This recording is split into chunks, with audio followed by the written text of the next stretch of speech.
Those of you who picking up shift and you've decided to spend your time this afternoon with the Third Empires, good afternoon to you.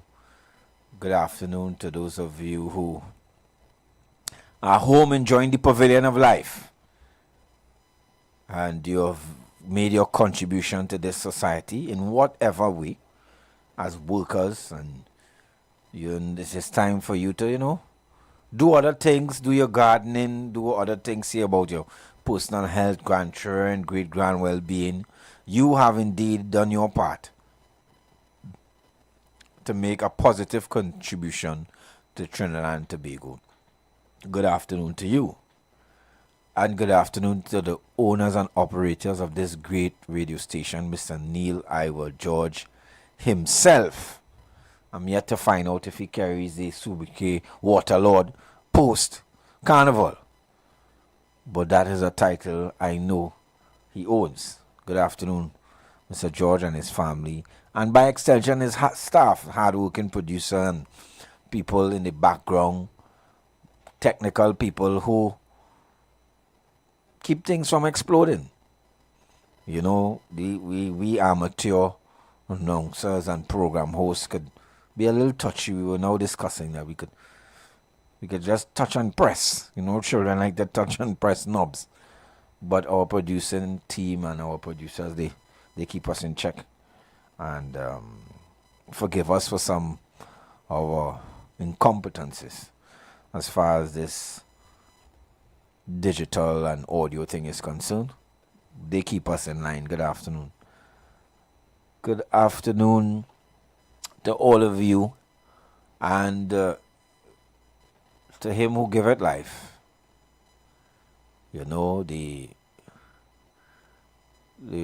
true source of life, and the person who adjudicates over everything and keeps us safe, who woke us up this morning, who has been watching over us and our families, our children, and from whom everything and all things are possible. We say thanks for another day. Well, I need not tell you what is on the agenda today. I think you all know where we should go today on the Third Empire. Those of us who have been listening to the news and following quite sad turn of events over the last 24, 48, 72 hours here in Trinidad and Tobago. Quite sad turn of events. And before I go any further, let me give condolences to the family of slain Officer Corporal Anushka Eversley. We want to send condolences and commiserations to her entire family and staff. It is indeed a sad day when we can go to work to earn, to provide for our family and end up dead on work. It is indeed a sad and horrific day when you can leave home, kiss your children, your loved ones goodbye, just to go to work.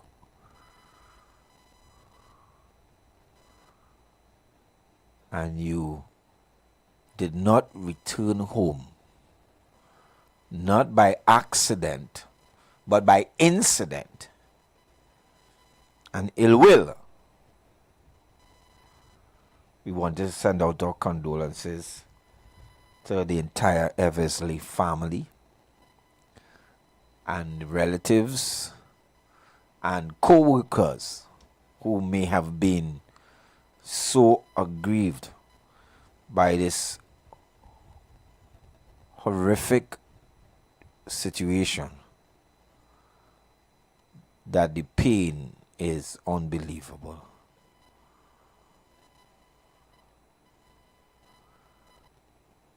I just want to pause here and allow you, members of the public, and I'm just pausing before we go further in it. This is not the forum where we will go further into the story. We will dissect it a bit, but just at this junction, before we get in all the tirade, we want to send our condolences and commiserations with the family and let them know we stand in solidarity with them and we empathize with the family of the slain corporal of the municipal police, and we stand with the family, and we want to give them that respect before we get into the details of the doings and the not so doings. So I'll just open the line for a few. The number to call is 3420081 4665391. If you have any best wishes, or you want to give your regards, you want to give your condolences, as I'm saying, we need not treat with the details of the incident as yet. We will get into that. Don't rush it, but I just want to give you, members of the pavilion who often call and you're listening to the sound of my voice, and when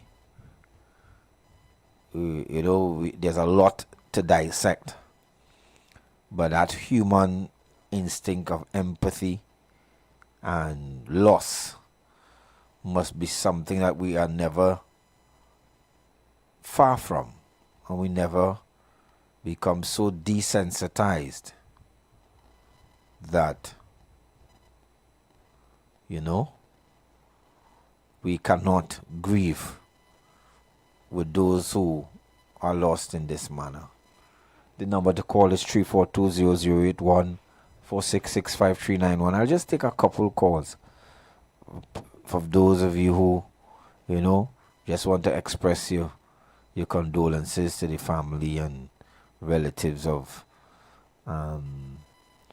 Miss Eversley, as we know it. I do not know anything about this young lady personally, but it really, really is a sad day when you can go to your employee, you can go to your work and not return under these circumstances. The number to call is 3420081 4665391, and that number again is 3420081 4665391. Somebody out there might need a little encouragement, and you never know who your words could touch. Who is listening, who is afraid. You never know. We get into, we like the bacchanalia in Trinidad, and we are all investigators and officers in our own right. There's time for that. There's a lot of time for that, and there are a lot of people, officially and unofficially, engaged in those activities. But I just wanted to start off this afternoon with giving you, members of the pavilion, to just express your condolences to the family and friends and relatives of this. For me, it's a worker issue. This mother, I'm not too sure about a marital status or anything of the sort, but she went to work as per usual, as per the oath that she took. She went to work and it did not turn out to be a usual day. A usual day at work. Again, the number to call is 342-0081-466-5391. Call me and, you can, I'll open the phone lines and you can give, express your sentiments to those who are listening, and those who may need some type of encouragement, those affected by the situation, when it comes to tragedy and sadness and things like this. We stand as humans. Bob Marley said, "Oh, what a rat race," and we're just all members of this human race. Very, very much divided, but despite the inhumane acts of savagery and debauchery that we witness from time to time, and the blood on our streets, and now this is an instance of the workplace. It's important that we stay positive, we stay focused, and we encourage each other and don't take people for granted. The good corporal did not know what would have befallen her. She went out there to earn an honest living, an honest dollar, when her life came to an end by those who had other plans, those who had other value systems in terms of life and morality and all these different things. It is quite different. It is really, really, really quite different. And if this is not an example of the world we live in and the places we work in, then I don't know what is. I do not know what is. We really, really take things for granted. You go home, or you get up, you go to work in expectation that you do just that and you return home. The number to call is 342-0081-466-5391. But for this fallen lady, it did not really turn out that way. It is indeed a sad day in many respects. This is just the tip. It is a sad day in many, many, many respects when it concerns work and work issues. Not many of us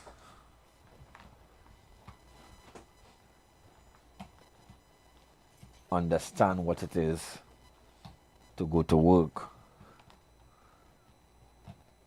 or have your loved one go to work and not come home for one reason or another. Not many of us understand those dynamics.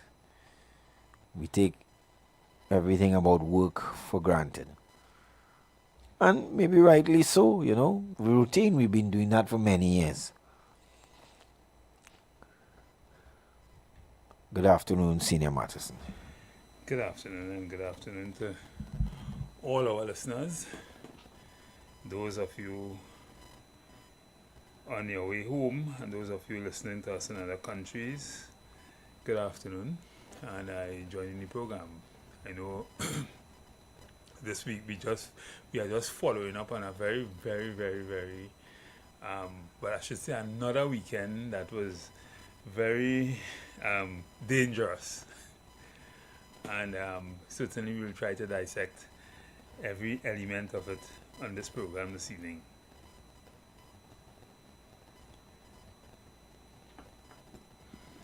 So, what, where do we start? Well, we were starting with the killing of the woman police corporal in the municipal police station. And I was just saying that before we dissect, because there's a lot about that story to dissect on many levels. A lot.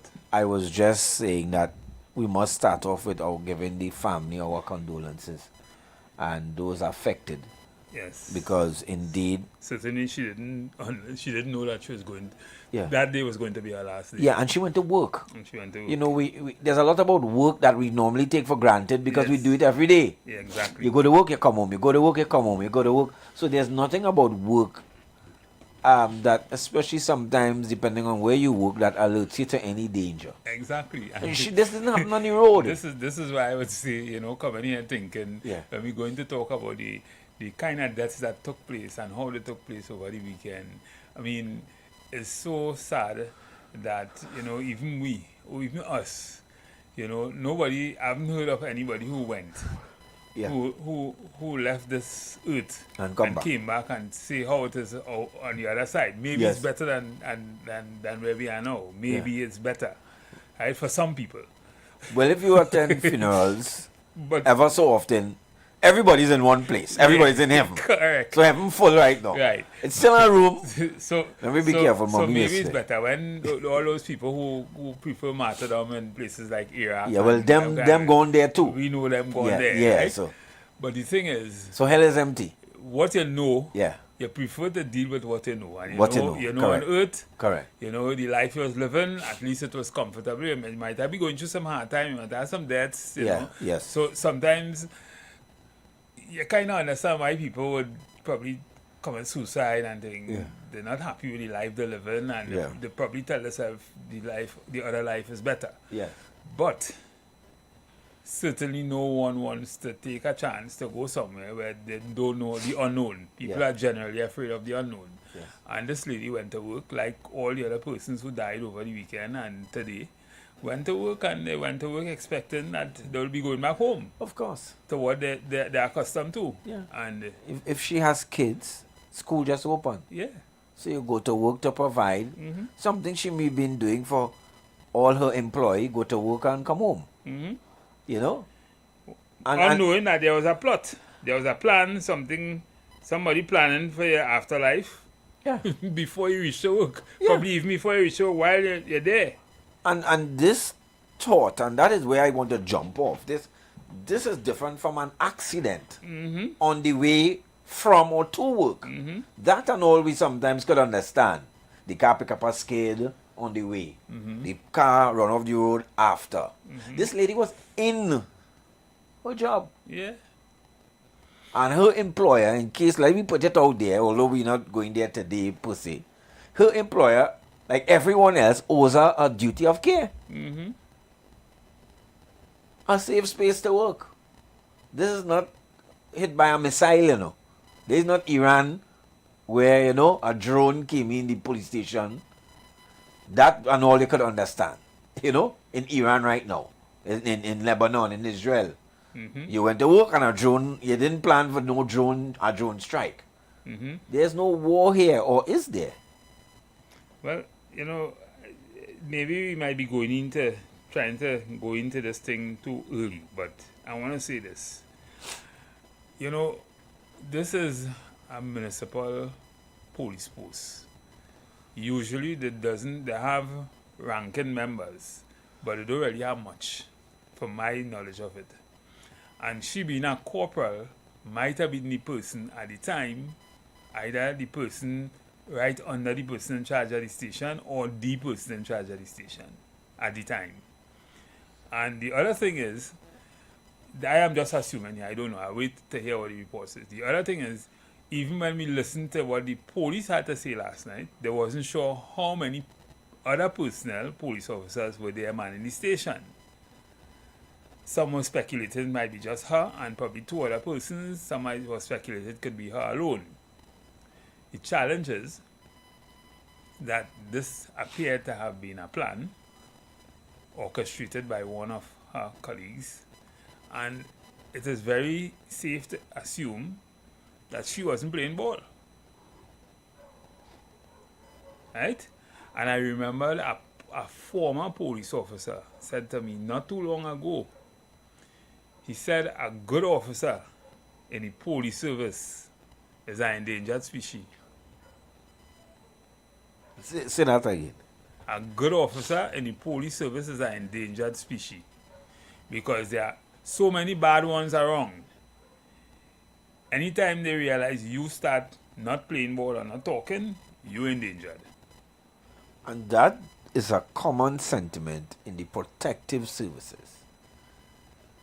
And the danger with that, as I was trying to point out to you on Friday, is that these people carry firearms. I'm telling you. So it's not in the classroom where somebody have a ruler and somebody have a pencil. It's not in the office where you have a paper clip and have a stapling machine. All these people, friend or foe, pretensive or otherwise, carry firearms. And that's his challenge. You know, and the thing is, I mean, we often blame the government. And rightfully so. They had to take some blame for it for two reasons. Yeah. They had to take some blame for it because they come and they front themselves as they having that kind of control, and they advertise that. They advertise that they in control of crime and they reduce crime and that kind of thing, right? Yeah. But the only way they could do it is through active legislation or different kind of legislative policies and regulations and that kind of thing, and pushing for that kind of thing. That's the only way they could do it. They can't do it no other how, right? But the thing, or supporting the police service in terms of what they need and that kind of thing through national security and whatever. The problem is, we've always said on this program is about that as a matter of fact. This is a solution-oriented program. And this program always talk about who bells the cat. Belling the cat. Because to me, this whole issue about the police service, remember we were talking about firearms and how you get firearms and that kind of thing? Just a few days ago. Yeah. And it comes down to belling the cat. Why don't you put the right kind of legislation to treat with the police service in a certain kind of way? So you'll have the kind of checks, the kind of balances, the kind of accountability needed so that these kind of thing will never be able to happen. Even how you deal with a civilian, right? There are checks and balances on every single thing, right? And you can't put legislation in place. You can't through the legislative, the parliament.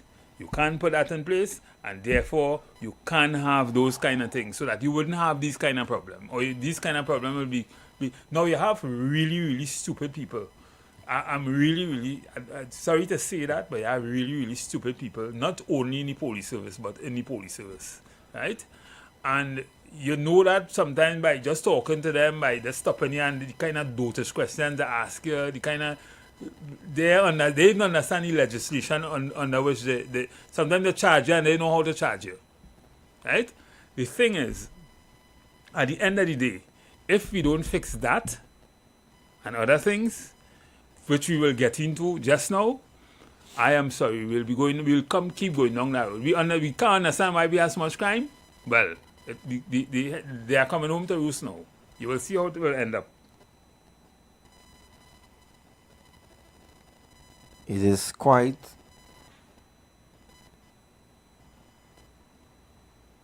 and let me put this out there for our button side.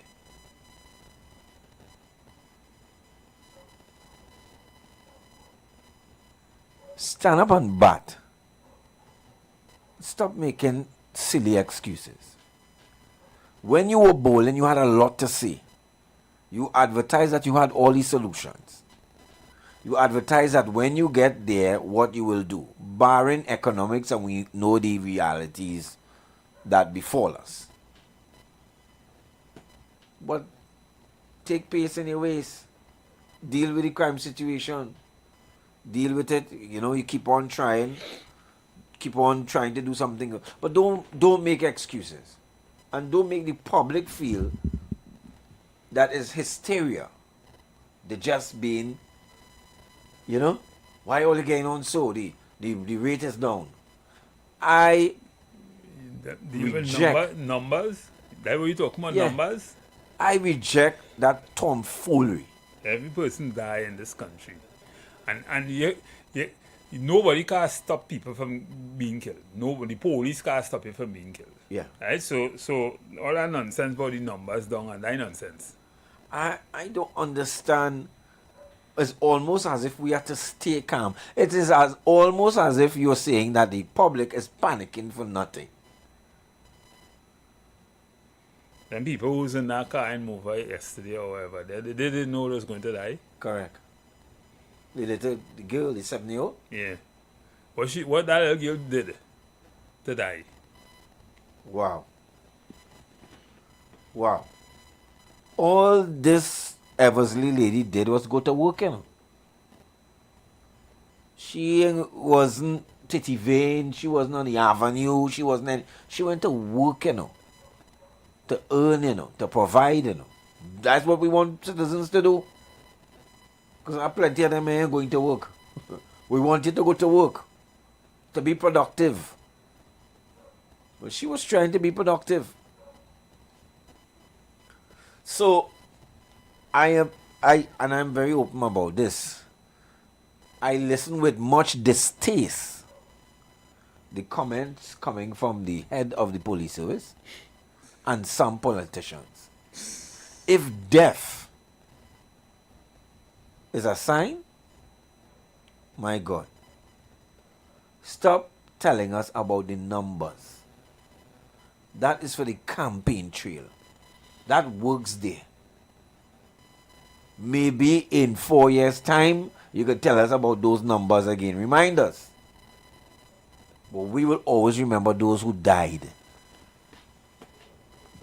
Tell the numbers to the families of the people who lost their loved ones. Good. And hear what they have to say. Yeah. Yeah. It is so insensitive for us at the time of bereavement, of injustice, to be playing with numbers. How deaf can you be? And the public made a decision on that some time ago. Let me just take this call. Good afternoon, caller. A decision on that some time ago. Good afternoon, caller. Yeah, hello, good afternoon, Nalo and Marcusson here. I agree with you, you know. You see that numbers thing, we feel up that numbers thing. We're not campaigning right now. Because them put them all about the numbers, the crime rate down, and right now the crime rate out of hand. Look at that nice, beautiful officer, the law, she life going out to that poor bread and she table for she family and them. She alone in a big station. One of she literally say she colleagues and them running and execute your man and go with all the guns and things in there. I call another cardboard. Man in charge of the police service, the commissioner of police, to pack up his phone bed and leave. Because since I see he come there, when he bring knock on the prime minister down here to general door for state emoji, state to get this emoji. Criminal who are law by the state. But go and dig them up. Life. They will have and James would you know me see the come out and come out with candlelight vision, you know. Like they talk about what they're doing in St. James, them come out, you know. It's Indian come out build that in Egypt.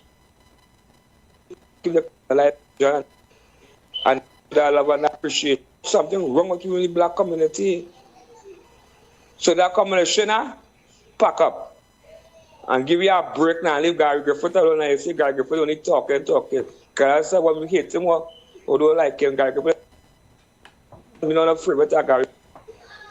But Guy Griffin can do it. That man put a gun on social media. 2 months after, he go and get months and he Attorney General. All right, thank you, Tell KFC. him crying. Yeah. Yeah, we're not hearing you too good, Yeah, caller. You have yeah. some. Let me just say something. Yeah? I mean, and this happened from PNM has tried it, Yeah. and UNC trying it now. And you know, as a tradesman, you wouldn't use a grinder to cut wood to do what a circular saw do, right? You're using the wrong tool for the wrong application. Yeah. And if you're saying that you have the numbers of the amount of gangs that have, you have the legislation for it, right? Then why do you need a state of emergency to arrest these people?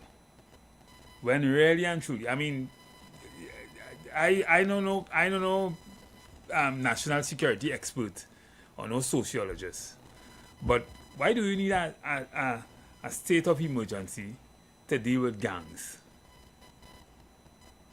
When really, every time you apply the state of emergency, you're holding people, you're arresting people, you're letting them go after, right? And then crime escalating. What is he saying? What is he saying to the people? And now, it's like this the application, the tool you use for the application what you was using it for realize, hey, that ain't working. So now, even within the state of emergency, the same tool, it's a cutting again. Because things rampant, just like if you didn't have a state of emergency. You don't need a state of emergency. What you need is to do what we know we need to do, right? And that is, we need to fix the police service to start with, and it shouldn't be too hard to do that, right? I was told that remember, it had a policeman who was involved in a shooting in courts, and about 4 people get killed or something like that. I hear he out on bail, you know. Somebody tell me he out on bail. One of the man who pick up shots, who wasn't even involved in the thing, he was crippled and he died a few days ago, a few weeks ago, he died. That man's still out, that man out on bail. That you might never even hear about that again. Right? But the thing is, for whatever reason, there are so many corrupt police officers. It is like if it probably there are more of them than good ones inside it. And you seem not able to fix that. When there are institutions you can actively put in place to deal with that. Just like they have in the US, they have internal affairs and all that kind of thing. We have one here with West and them, but it's a toothless bulldog. And I understand they don't want to give them the power to deal with that. But all the things they shouldn't be giving the police, like powers to grant firearm and that kind of thing, putting that in the hands of one man who have a whole lot of corrupt people under him. He too might be corrupt. I'm not saying he corrupt, but he too might be corrupt because there are persons with mountain of evidence who can tell you that was to pay $40,000 and $50,000 for a firearm. So, you know, the government had to wake up, boy. They had to wake up. They have to wake up. If they want to arrest this crime situation, they have to wake up. And I know why they're not doing certain things, because they don't want to interfere with certain communities. But again, on this program, we talk about belly cat. And somebody has to belly cat. And if you don't understand the story about belly cat, there were a few rats who had a problem with a cat eating them at night. And one of them came up with a very, very creative idea at night. He's in a meeting among the rats. Came up with a very creative idea, and he said, "Listen, this cat is going to sleep at a certain time after he eat a few of us. And if when he go and sleep, if he put a bell around his neck, at least you will hear him when he coming, because he can't take off the bell." And here what the other rats ask: who will be the one that will bell the cat? Which one are you going to bell the cat? Because whichever one of you go to bell that cat could get eat. The challenge is, which administration is willing to take the hard stand and bell the cat with all the institutions, the public service, all the institutions in Trinidad and Tobago to bell the cat? Which one only want to do that? And that is the question that we need to answer. And that is the question we need to have answered in this society, Trinidad and Tobago. Let's take this call. Good afternoon, caller. Good afternoon, Mr. Rolex and Mr. Matheson. Yes, good afternoon. I really don't know. I'm a bit concerned, and because last year and the year before, we talk about crime and people developing plans and all that. Plans to deal with crime. But I get the impression that the police, I want to believe that they are quite contented with, some people say, the modus operandi, or in terms of how they operate. They've been operating so for years. And they're quite satisfied that that is the way they're going to, operate.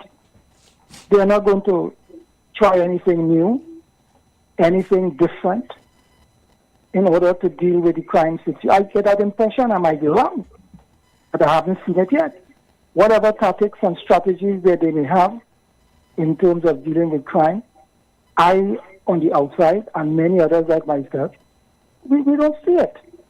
We don't feel it. And they need to get their act together. And most time, I remember this lady from in England who was the minister, the secretary for Home Affairs. She was in charge, and she had what you call a crime plan. It was on the internet and whatnot, right, for the police in I don't know what is the Minister of Homeland Security, what is his plan, or what is the government? They haven't put it out there. And people been telling it's better, and I'm saying that in terms of some people are becoming very impatient with that lack, that absence of will to deal with the matter. I said here some time ago when Balse Pandey was in office, at least he tried. He had the community policing and he dealt with other things. I don't know whether the government is waiting on probably the first year in office to, or probably they're working on something that they're going to implement, they're going to roll out in the near future. But the fact remains is that you have to get something going. I don't know. People spoke about the police in the communities and whatnot, mobile and otherwise. I accept that by itself may not, insufficient. You have to use, I agree, that you need to use the technology and all these different things in order to deal policing, to deal with the crime situation. It can't be one cocktail, one prescription. You may need other things to work together to deal with the crime. But I believe that there's some inertia and some satisfaction on the part of the police or whatever it is to continue the way they're going. And that doesn't augur well for crime, for dealing with crime in Trinidad and Tobago. And you, as I said before, you cannot have state of emergency in perpetuity. That won't work. I don't think the people would be happy about that. And you always have to think when you're in office as a government, you have to take the economic, the political, and the social factors or elements into consideration. So it's just though, I don't know, they believe that they are doing the right things and things are going, the way they want it to go. But I don't get a sense that that is the view of the people. And those are the people you represent. And if you represent those people, then you have to act in the interest of the people. And when it is that the primary function of any government is to maintain or to the security and safety of the people, and if the people are not safe, then you have something to think about. So I don't know, and I'm saying that they need to get this thing going, because you can't stop there, as you rightly said, in terms of statistics, and talk and spew statistics all over the place, and talk about crime down. And that is the same strategy, the same nonsense that the last government used. It started with Martin Joseph and increasingly decreased and has decreased down by the decrease. Correct. I don't know where you're going with that. And every 2 days, some senior policeman run out there and say, it's safe and nothing. Get it. Give me a break.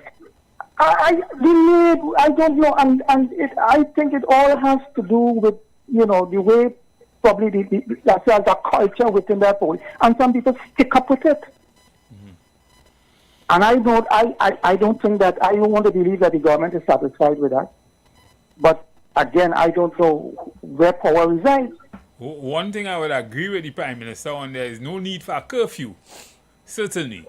The problem is we need that fundamental understanding that a state of emergency is not the answer. Right? If you have all the information, you don't need a state of emergency. Just do what you need to do. What I would tend to hint to the government, not really advise, because my advice is not needed. You need to give the people some inkling, some sense that you are about to solve crime. So you have to put in the minds of the people that we are concerned about crime and we are here to alleviate your plight. And I am saying that it's something you have to do, because I'm saying that we talk about police. That has worked before, it continues to work. And I would tell them there's a community in the West where there was a high incidence of murders and robbery, shooting. A little down in the West, I went there, somebody brought me up there the area, and I know the area there. And zero. Because there's police there, and the police move up and down the community. And the people could tell you that they are relatively safe. They don't get, when they move out of that area, they concern, but they're safe in that area. So I am saying that if you use that as a template, you could put it in other areas. You could start with something, do something. There's no option in doing nothing. But you cannot be bogged down with the same old thing or repeating the same old thing, and the crisis continue to mount.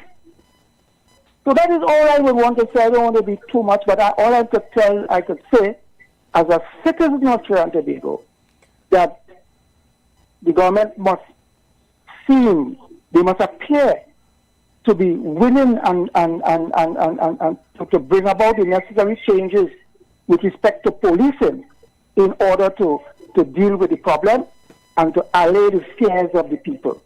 That is what matters. If people don't feel safe, they're irritated, and you know the political consequences, because it is easily worked up, and you see it on the media, you see it all about. You see the people working up the people. They're spinning, they're doing all kind of things. That is not an option. So give the appearance that you're doing something. It may work, it may not work, but people will say at least you're trying something different. You want to solve the problem. Give them that impression. Thank you. Okay, caller. And we're going to a break, caller. So, Mr. Bartari, you guys call us just after the hour. Take his call because It's 2 yeah, minutes. 2 minutes. But just in from CNC3 News. So the police commissioner, Guevara, has said that an autopsy into the death of acting police corporal showed she was strangled. So what you shot? The gunshots. Initial investigations had pointed to what appeared to be a bullet wound to her body. So that doesn't seem to be credible. The autopsy revealed that she was strangled. That makes it even more worse. morbid. Even worse. Even more So you come into a police morbid. station, you strangle a police officer. How is that possible? Unless it's somebody you was had known to came behind you or whatever and do that. Just saying. That makes it even more heinous. Yes. So this is not an accident. The two people fighting for a gun. No, there's no gun. They strangled. Somebody put their hands on this young lady.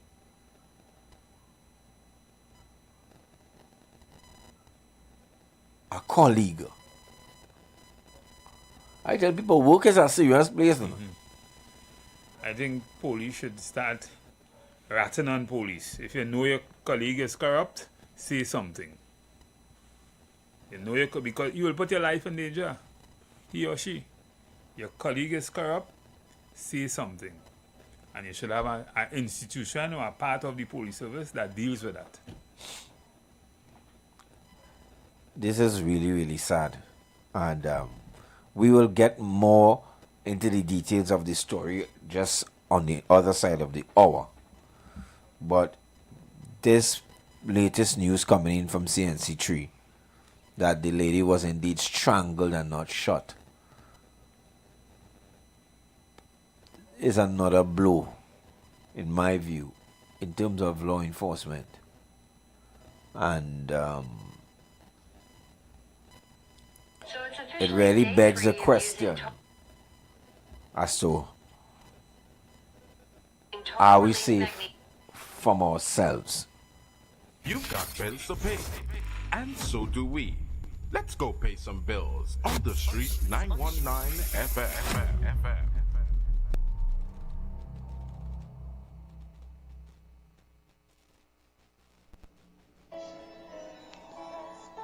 Peace of God be multiplied unto you in the precious name of our Lord and Savior Jesus Christ. This is Redemption Hour, a gospel program where God will reveal His mind to you on how to live a fulfilled life and to please Him in all areas. Join Pastor Femi Afolabi, the National Overseer of Deeper Christian Life Ministry, Trinidad and Tobago, and other seasoned ministers for a time of divine encounter as they minister and pray for you every Saturday by 9 o'clock in the morning of this station, Street FM 91.9. Our church is Deeper Life Bible Church, number 1 Cochrane Street, opposite Tunapuna Police Station, Tunapuna. The times of our services are as follows: Sunday worship service, 9 a.m., Monday Bible study, 6 p.m., Thursday revival hour, 6 p.m. The Redemption Hour is a life-changing moment you cannot afford to miss. For special prayer or counseling, contact Pastor Femi Afolabi on 778-9933. God bless you as you listen to this program. Jesus is Lord.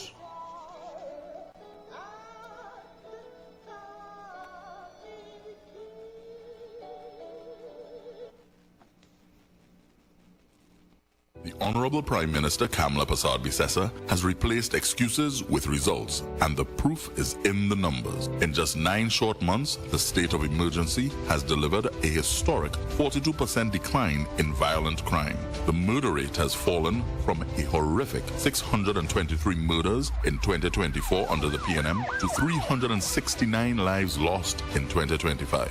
We are taking a holistic approach to crime with stronger border security, intelligence-based policing, and a police presence in schools. Things are changing, commitments are being fulfilled, and brighter days are ahead. This Saturday, we report to you on the progress we have made and the way forward. Join us at the Couva South Hall car park. Registration of delegates begins at 1 p.m. 37 years strong, working for you, delivering for our nation.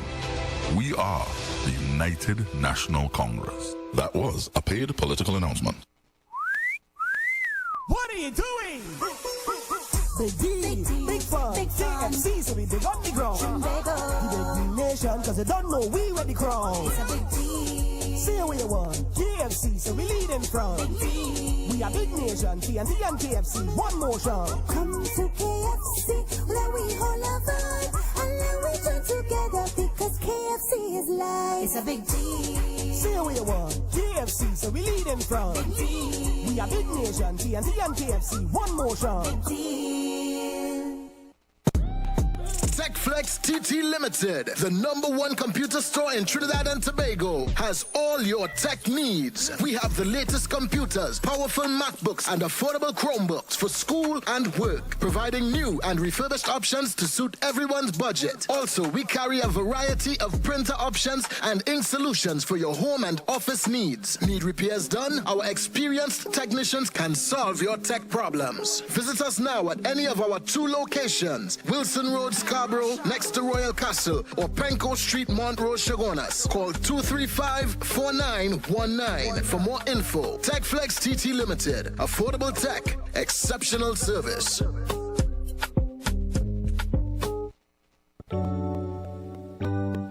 Blessings in the wonderful name of our Lord and Savior Jesus Christ. You are invited to listen to the Final Hour broadcast heard every Monday from 11 p.m. to 5 a.m. in the morning on the Street 919 FM. Hear my mom, Pastor Helen Garcia, and myself, Pastor Valentine Garcia Jr., preach the Word of God to the elderly, youth, and children. We can be contacted at 629-0113 or 623-8444. The church is located at 26 Prince Street in Port of Spain. We look forward to you joining us. God bless you. As my life I lay it on the altar, as my life. It's a whole lot of flavor wrapped up in a twist. Some of them try to rap, but they don't rap like this. With crispy KFC tenders and lettuce and carrots and shredded tortilla embedded, perfect wherever you headed. Dripping with that creamy mayo and that mambo sauce. Let me tell them one more time to get my point across. It's a craveable, crunchable, movable, functional, flavorful meal that your taste buds must endorse. KFC, crunch twist, crunch twist. None of them, they don't make it like this. Introducing KFC's Crunch Twist, a flavorful wrap with a delicious difference for just $29.95. KFC, it's finger-licking good. Share the live. Share the live. The Street 919 FM on Facebook and Instagram. Share the live. Iowa George on Instagram. Share the live. Iowa TV and Street TV on YouTube. Share the live. The Street 919 FM. Yes. So, ladies and gentlemen, we are back on, and for those who were listening and wanted to call before, we are talking about the tragedy over the weekend, especially as it relates to the killing of the police officer. And, you know, one of the things we try to highlight on this program is solutions. This is a solution. This is not the ordinary program. We talk solutions, we talk about how these problems can be solved. So we are not necessarily talking about the UNC or the PNM. We really want to hear how we really want to give answers to how we can solve some of the problems. So if you have those kind of answers, we would be happy to entertain them. The PNM is not an office again, so we don't really want to hear what the PNM was doing or what they could have do and that kind of thing. They're certainly not in office, and they're not in office because the people wasn't happy with what they were doing, right? The UNC is now in office, and if you have solutions, you know, everyone isn't perfect, and clearly they are doing something that may not suit the public right now because crime is still on the rise. Crime is still a problem in Trinidad and Tobago, and the kind of crime we're talking about is those that we are seeing. Some of them are things that with the right kind of solutions can be solved. Maybe you can call us and we could have those kind of discussions. All right, so let me take this call. Good afternoon, sir. Yeah. Good afternoon. Good afternoon. Call you this via this message this afternoon, Mr. Matheson. What's the gentleman again? My name is Mr. Rollux. Mr. Rollux. Good afternoon to you, sir. Good afternoon. Gentlemen. Solutions, yes, Mr. Matheson. Because the gentleman who is in charge, I saw, how to put it, an interview being done by the Commissioner of Police and Minister of Homeland Security. And a question was posed, and they pulled this Indian gentleman who is supposed to be in charge of the ministerial police in that district. And he asked, well, how many people were supposed to be on duty? He said about 6, or how much? But some went somewhere else and some went somewhere else. I heard that. But how much was supposed to be on duty in the station? You can't tell me that. So when they asked him, well, what happened here? He said, well, yeah, well, when I get a call and I reach. Imagine that he's in charge of that, right? When he reached, the body was done going in as he cleared it. So where he was for all that length of time? He wait until the normal police come and take over the matter. And imagine he might be a superintendent. And he reached on the scene when the body going in the mortuary van.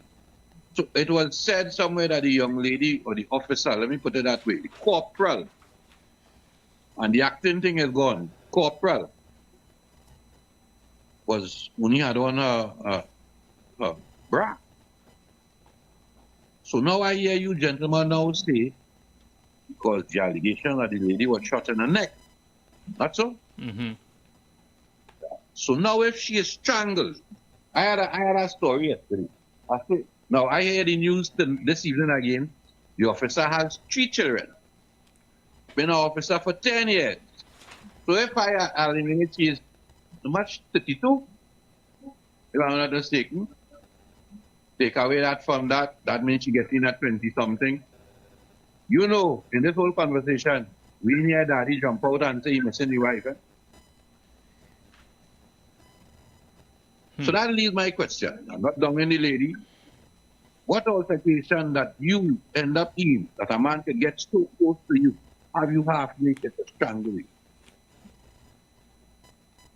That, and worst of all, that there is one female in a time when the state tell me under a state of emergency, Mr. Matheson, and here they tell me again, all tell that means Al-Qaeda, this, that, no sponsor. So I expect, now this leads me to question, when the Prime Minister made a speech like that and this action take place, that a sleeper cell jump out, Mr. Matheson? We can ask all kind of questions, you know, solutions. One of the solutions, Mr. Matheson, that this matter with this police officer should go before David West. This investigation should fall under the Complaints Authority. Police shouldn't be investigating police. Mr. David West, Police Complaints Authority should have the power of arrest and charge. And we still have these problems. So I want to know, by where go some of the guns to? And 6 other people. So I'm waiting to see 2 officers. So I hear was supposed to be 3 policemen on duty. So the whole 2 that was supposed to be on duty. How then, what is the purpose of taking that, Mr. Matheson? To sell to who? To give to who? To achieve what? Is that a sleeper cell, Mr. Matheson, in the police service? Enjoy your afternoon, gentlemen. And the caller is right. The caller has asked some very, very relevant questions. Very, very, very important questions that, of course, I would like to hear answered. If, in fact, that is so. Let me take this next call. Good afternoon, caller. Good afternoon, gentlemen. Good afternoon. So you say you're dealing with solutions, right? Mm-hmm. My number one solution, gentlemen, is for Mr. Alexander to get more serious. Get more serious. Take your office more seriously. Instead of always clunging somebody for a reporter for a mic to your mouth is some stupidness you're talking, some joke, some riddle, some stupid talking. Even in Parliament, they try to get some questions from you on Friday. Go on, you just walk through the Parliament gates. It starts with respect, gentlemen. It starts with respecting people and people's opinion. You cannot be watching what is taking place in Trinidad and Tobago where crime is concerned. And every time a mic is put by your mouth as the security minister, you're laughing, it's a joke, it's a riddle, it's some stupidness. So my number one solution, gentlemen, is for this man to get more serious and take his position more seriously. The police have to build back confidence in the citizens of Trinidad and Tobago. Don't disrespect us. Even if you pull us up for a ticket or something, your attitude towards us.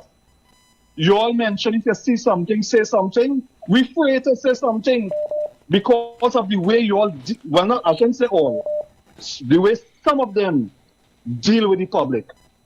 We want to see honesty.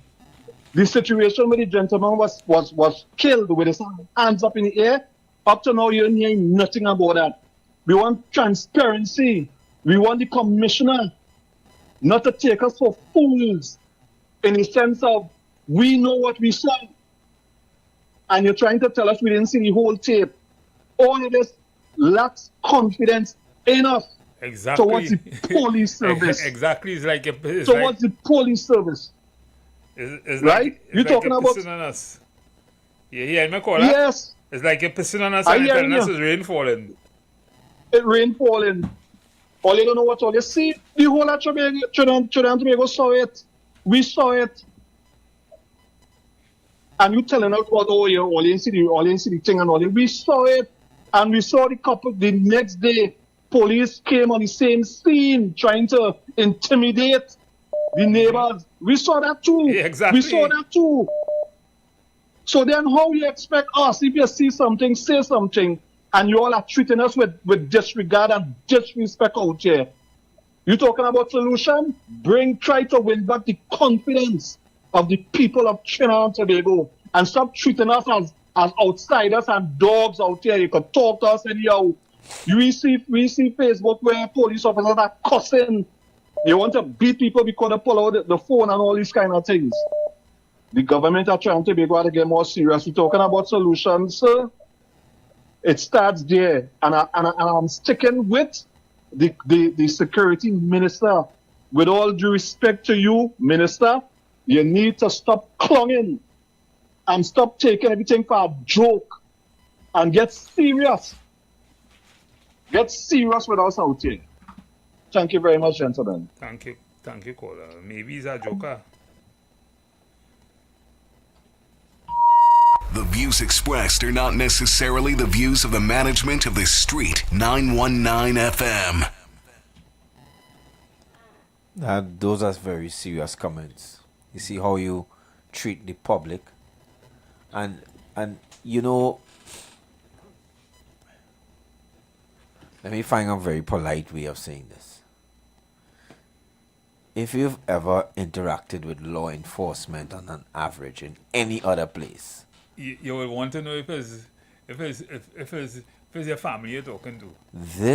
The way, not all, because not all of them, the way some members of the security service even speak is unbecoming. Mm-hmm. The conversation is meant to antagonize and to intimidate you. You could only get rivalry and protest from that kind of conversation. Exactly. You're going to a community known to be a community that is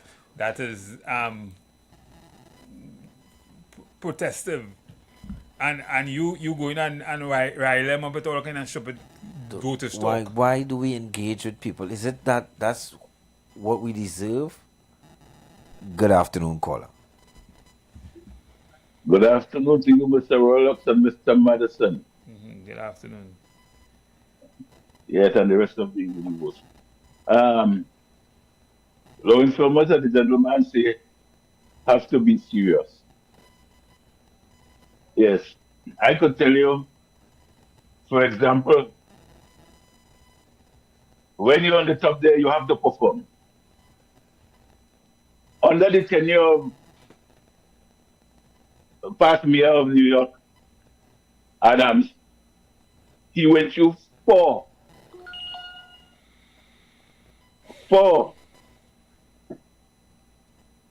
chief head of police within 4 years. So he didn't make a joke. The last fella, they skip and put a woman, as commissioner. The man they skip, he leave and went to Long Island and asked for the toughest file out there. That's where it had a serial killer out there. He solved that case within a few months and leave them dead. That is what we call lawman. It needs serious lawmen. You understand? People who take the job very serious. When they go, they leave an impression. He go Long Island here stay long, but he go there and he solve a serial killing for what, 20-something years? Yeah? And he leave again. And probably looking to go and solve crime elsewhere. You put them in position and they sit down. The amount of cold cases have been Trinidad. They can't solve one. They can't solve much more for cold case. You think it easy? They had to perform. And I ain't talking from every side. Any side. Next thing they talk about, PNM was there for 10 years. Okay, the opposition was there for the same 10. Preparing for the same 10 to take over. You understand? You preparing for 10 years to take over. So when you get there, you order, okay. Scenario. If I decide that I'm going to fight for that position,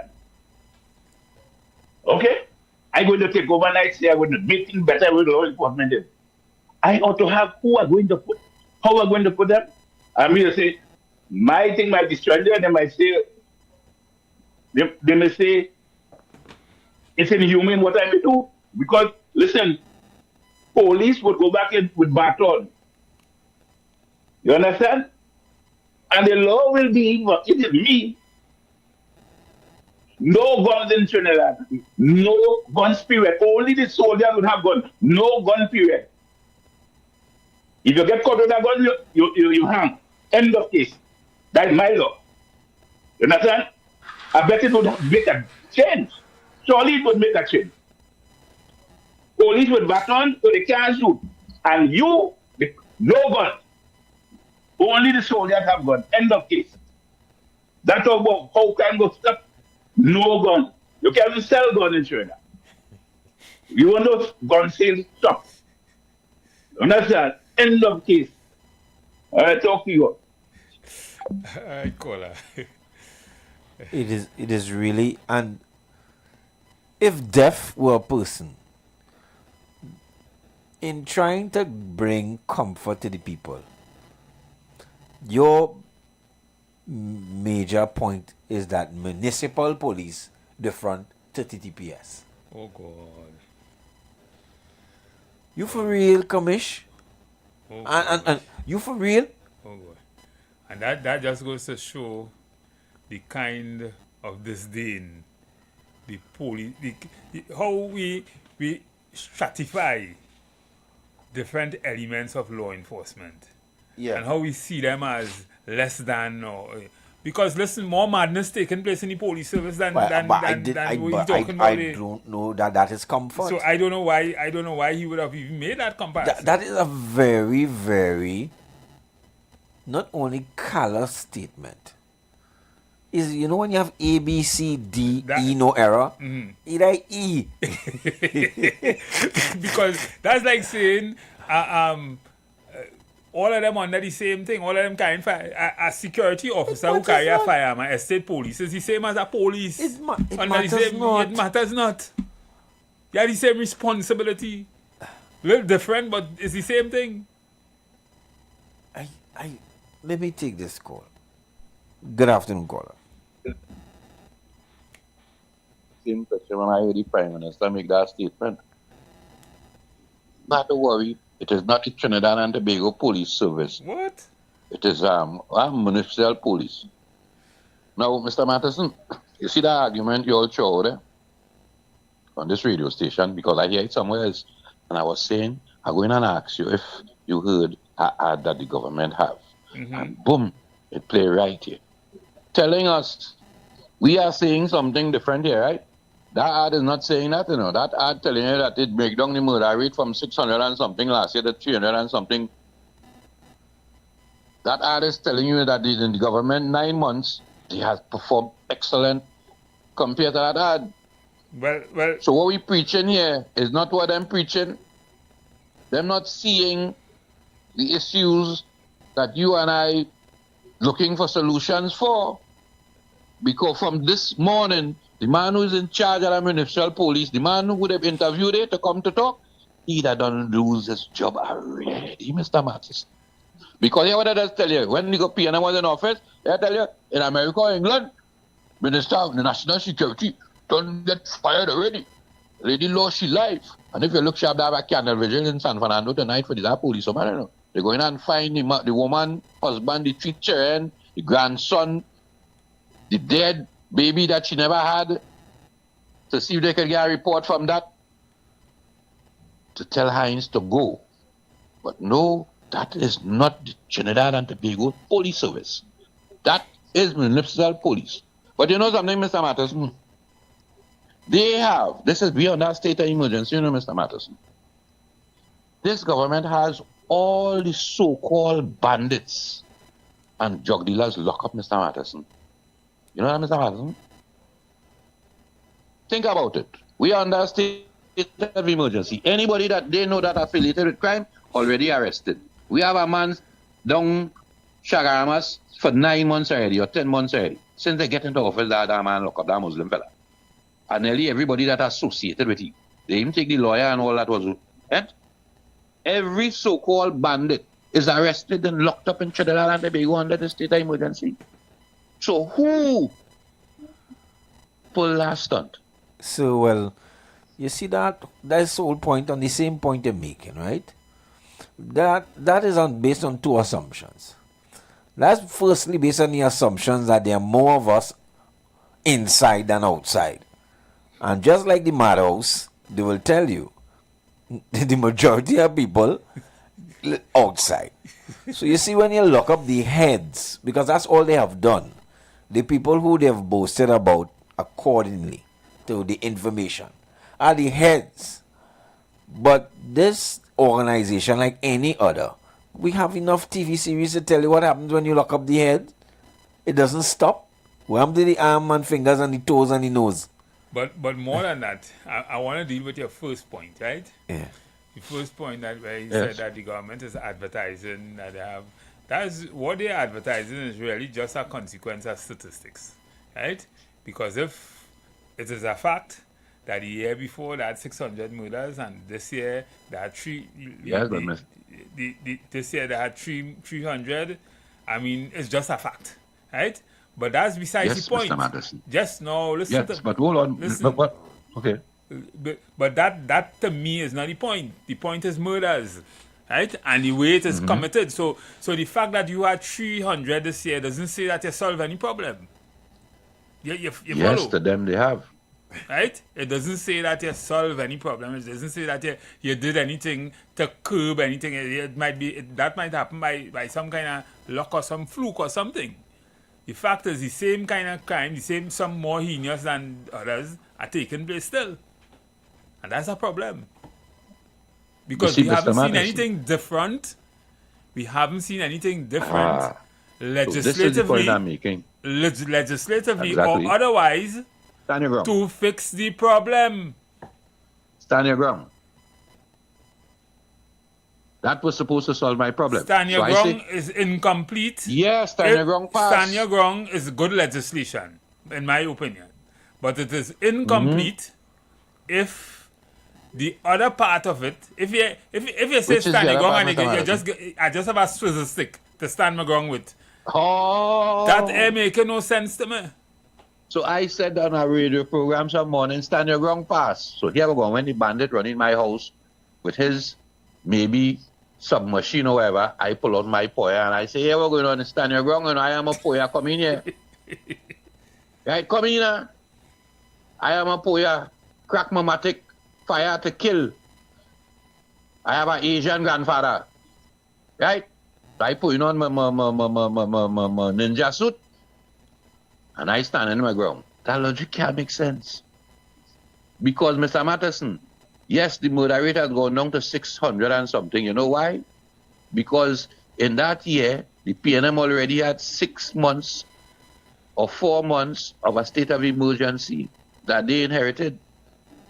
And they continued. So that's why this year we ended up with it, with hoping to have the same results of last year. So then you make any case that a state of emergency is the best thing, is what we should be going at then? Not me, that is their argument, because they still have it. And they boast on that. And we have seen, based on heinous crimes that is going on, we have gone so bad till we have infiltrated a police station. So apparently, the state of emergency is not working. So I saw a pastor calling for what do they call it? State of what do they call it? A curfew.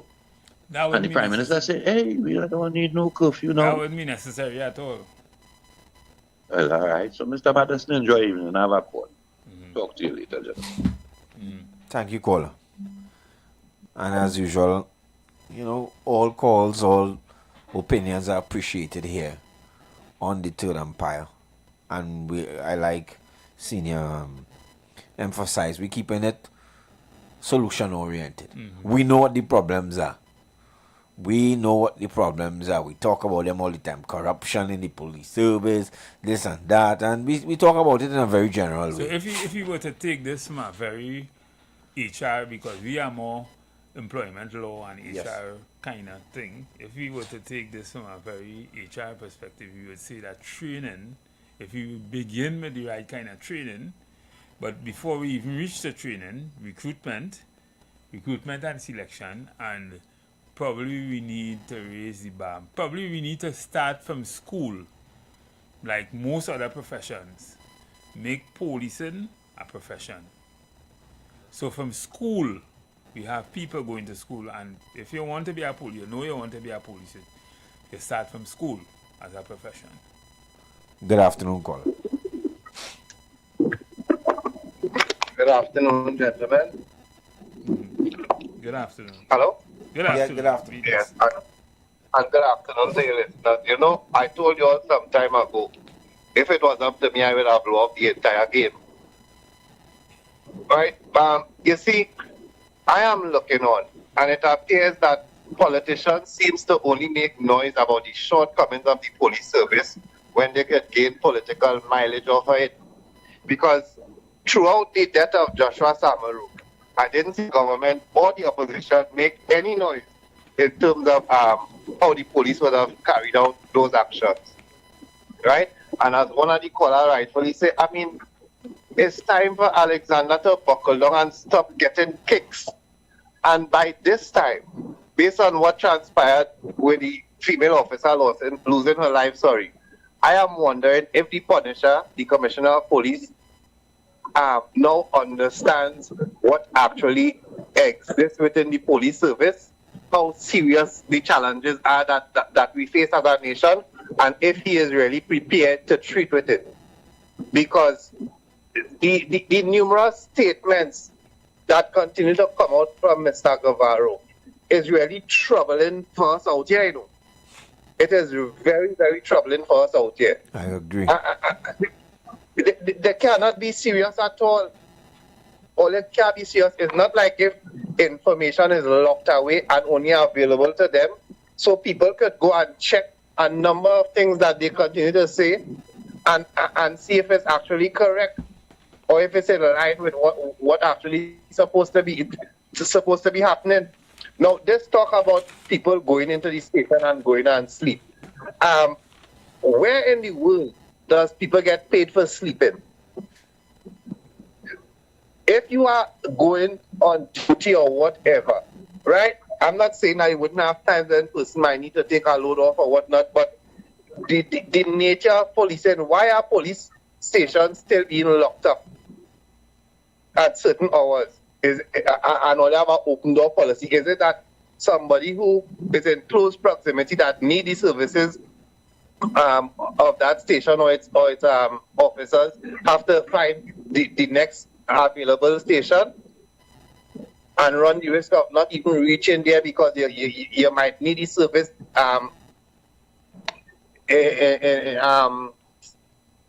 oh gosh, you might need the service at that point in time in a fast way. We really not serious in this country, no. We really not serious. And a number of the challenges we face is from on top and not from the bottom. Because what continues to happen on the bottom, I believe it continues because we fail to address the issues on top. But there is so much to say, but I am happy that they actually arrested the two officers so far. I hope they get to the bottom of it. But I just want to put in something before I leave, because last week's program, a guy was telling me that I'm out of place to tell the commissioner that he drawing money under false pretense. But I don't think that they actually see the clear picture of what is going on in Trinidad and Tobago, you know. Because when you see a video footage appearing on Beyond the Tape, there is a clear ball-by-ball narrative, right? Even before the completion of an investigation, police is be afoot trying to apprehend suspects, right? And they might be charged, it might be rightfully or wrongfully. But nonetheless, things happen.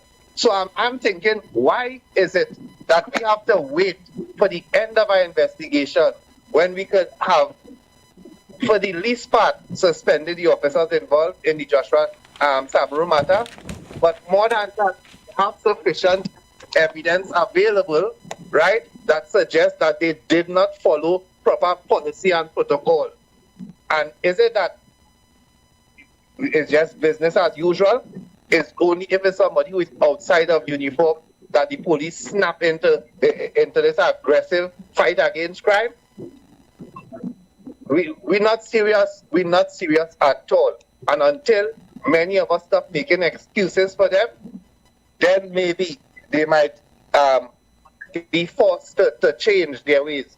But once they have excuses available from all over the place, from some of us who continue to have our heads in the sand, I mean, by all means, they might as well continue, because we continue to support it. And the problem continues to be that the upholder will remain worse than the thief. So if we don't see our contribution of supporting the ridiculousness that comes out from them, if we don't see that as part of the problem, then the problem will continue, because it always have somebody to give an excuse where really and truly there is no excuse for whatever action or inaction will have taken place. Anyhow, gentlemen, I think I've said enough and I'm going to understand. Okay, thank you.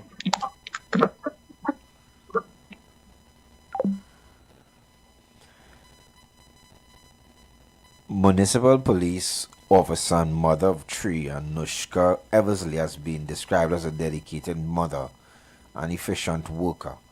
Eversley, 42, of Edinburgh 500 was shot in the neck. Well, that was to the earlier report. We know that it's not true. While on work at the San Fernando Municipal Police Station on Sunday morning, she served in the Municipal Police Service for 10 years. She was an acting corporal. She had 3 children, ages 18, 15, and 7. Good afternoon, caller. I wonder what would have given them the impression that you were shot in her neck in the first place. There was some spent shell casing found near the body. But was she bleeding or anything? Then there was blood, apparently.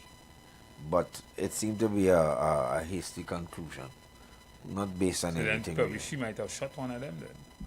Well, it didn't have anything like gunshots, apparently. All that is just misinformation.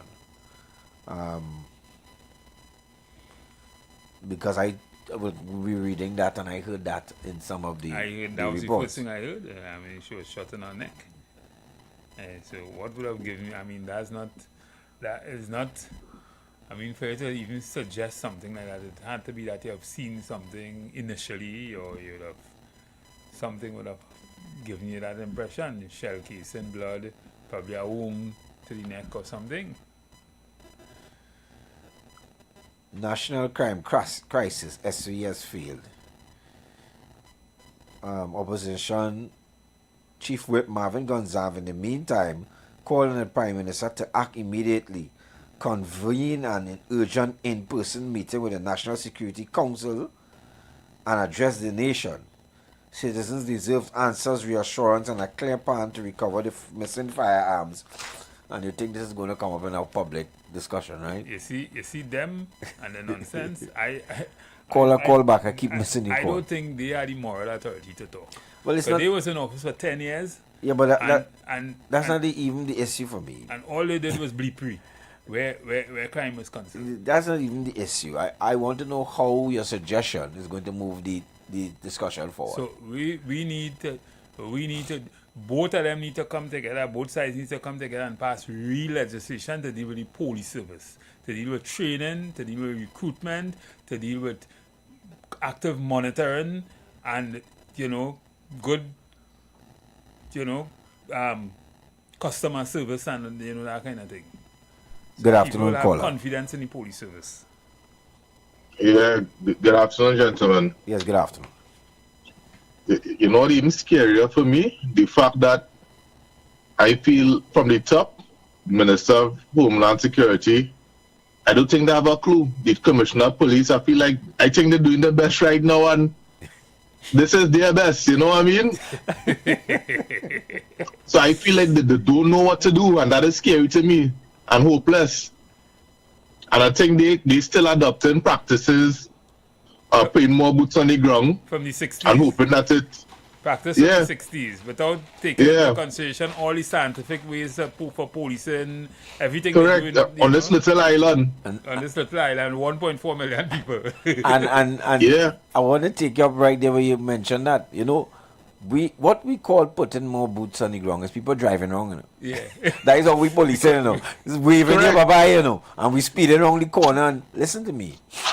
I know a particular neighborhood abroad. If you turn in the grocery, you might turn into a policeman. If you go and wash your car, you might meet a policeman. If you go and court the bounce ball, more than that. They are into the fabric. More of the communities. They know everything. But you can't know that driving wrong. Right? They know everything. They know before. Listen, why you think with all the madness Donald Trump and them doing, they just still feel comfortable in the US?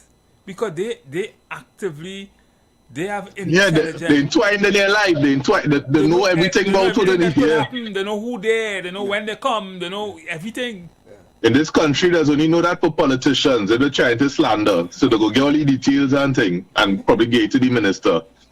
But they're still practicing old policing tactics to put more people, you might see them by traffic. Yeah. And another thing, it seems like all the efforts is towards issuing tickets because they're real good at that. Exactly. They know how to hide, they know how to set up operation. They're just looking to frustrate the public with them policing methods. You understand? They know where to go and hide and catch you where they know, like coming on my luck drag day, they know it go and be, nobody go and be going 60 on a regular, so they go set up and wait for you. They could do them thing, but to catch some people in this little country, it does be pressure. Wow. And you know what? I mean, I sound like a venting here, but you know what I know annoying as well? These senior police officers will be going abroad and do all kind of studies to get international studies and certificate and thing. But it just doesn't feel it here. It doesn't trickle back to what's going on in the home country.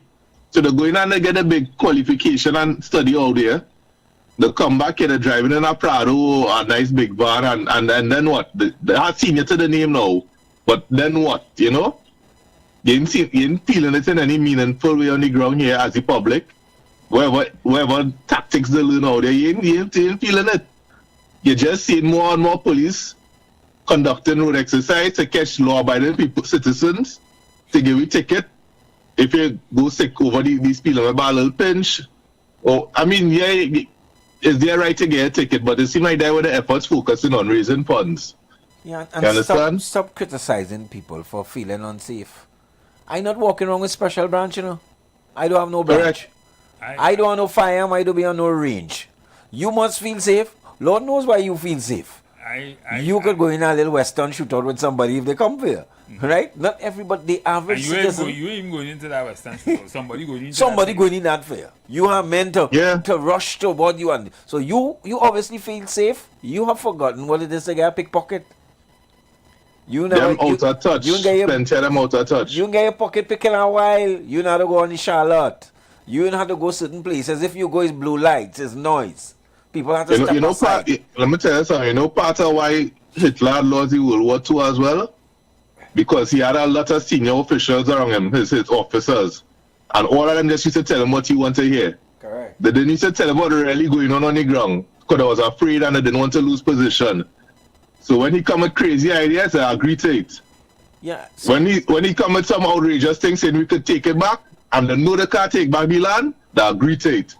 I just use it for example to reference. I feel like could be what going on here too. So them up there. When you you're a seasoned politician and you go from government to opposition to government, and you're driving on the bus route for 25 years, will you tell them about traffic? Yeah, them know you about concerned that. about traffic? You know it is a standing line in the airport, can't get a ticket to go right to Tobago. You know about that? You walk in and go on a plane. They don't wait, they don't have to wait. The outcome of the election doesn't really change your life. The privileges you have afforded to by the state. Once you maintain them little privilege, you're good. One is more and one is a little less. Good, but you really good. You driving wrong in a Prado, so somebody driving you. Either or. You studying flood? Flood is when you're in your little mirror. They have all the exemptions. They didn't even spend their own money. Things nice, so they're living like a king on earth, essentially. You don't have to change engine and head and block and all of them thing and go in the bamboo. Yeah? You understand? Somebody just drive you. You ain't go by the mechanic in years. Thank you, caller. So you could get tone deaf easy. Very easy. Easy. One of the challenges that we haven't, we keep looking at the obvious things. Yeah. Right? When, as you were saying, in certain cities in Europe and even in America, where they know everything, and it is not bold, it is oblivious. They do these things very obliviously. You don't even know it happening, but it's happening. They know everything, right? So a lot more could happen in those places, and those places are places with hundreds of millions of people. A lot more could be happening in those places than you hear on the news. But it is not happening because they have very good crime fighting, detection methods and tools and that kind of thing. We, for whatever reason, 1.4 million people with the resources to do it, but without the brain capacity, people dying. Yeah. People dying. And your methods of comforting this society lying the use of statistics, So differentiation. you take a man who is a police officer, a bad one at that. Anyway, I want to say this. It is so sad. It is so sad that a lady has died, a mother of 3.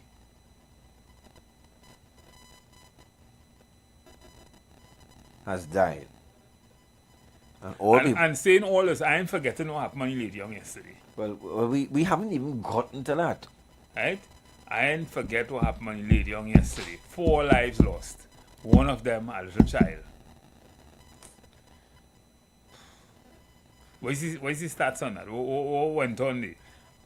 I have no idea. They allege that the young man is involved in some activity. I don't know. So the person that his name is Netanyahu. So he shoots up a whole car for one man. Netanyahu just blow up a whole city, to catch one man. Yeah, they do that and say oops. Oops? He even saying oops. Yeah, he just saying all of this supposed to die. We say according to his information, that man was not the target of that missile. But we blow up the neighborhood. He blowing up a house. But we blow up the hospital. He just know a man went inside there for treatment. Yeah. He blowing up the whole hospital. We blow up the hospital. Good afternoon, caller. Good afternoon again, gentlemen.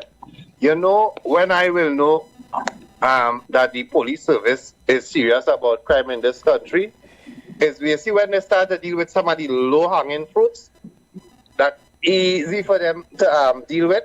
They just have to put some effort into it. Then I will understand the serious. You see, when the ease of people going to all these brutals all over the country is stopped, and it's more difficult because... Why you want to stop people from going to brutals? So what single men like me? No, well, what I'm saying is, if that is the case, then the politicians probably need to put it in law and make it legal. But until then, because it's law right now, and the police are not acting on it, in my estimation. What's the law with respect to brutals? That you can't go in a brutal? No, what I'm saying is prostitution is against the law, right? Prostitution? Yes. Okay. It's the sale of sex. The sale of sex. Okay. It is illegal in Trinidad. But then, right. What I'm saying. Then all of us participated in prostitution because she had to meet her in a hotel. She just had to talk to her nice and you carry she out and you spend some money and you're getting it. If you spend no money, you're getting it. So that's not prostitution. Caller. That is illegal. I just saying. I'm glad as you carry the caller. Mommy, it wasn't me, huh? No. I mean, no. I don't agree with that line where he was going. Right? It's all other things we could fix. Right? I personally don't deal with that kind of lifestyle, but I'm saying that how do you classify prostitution? Every day we involve men getting involved in prostitution.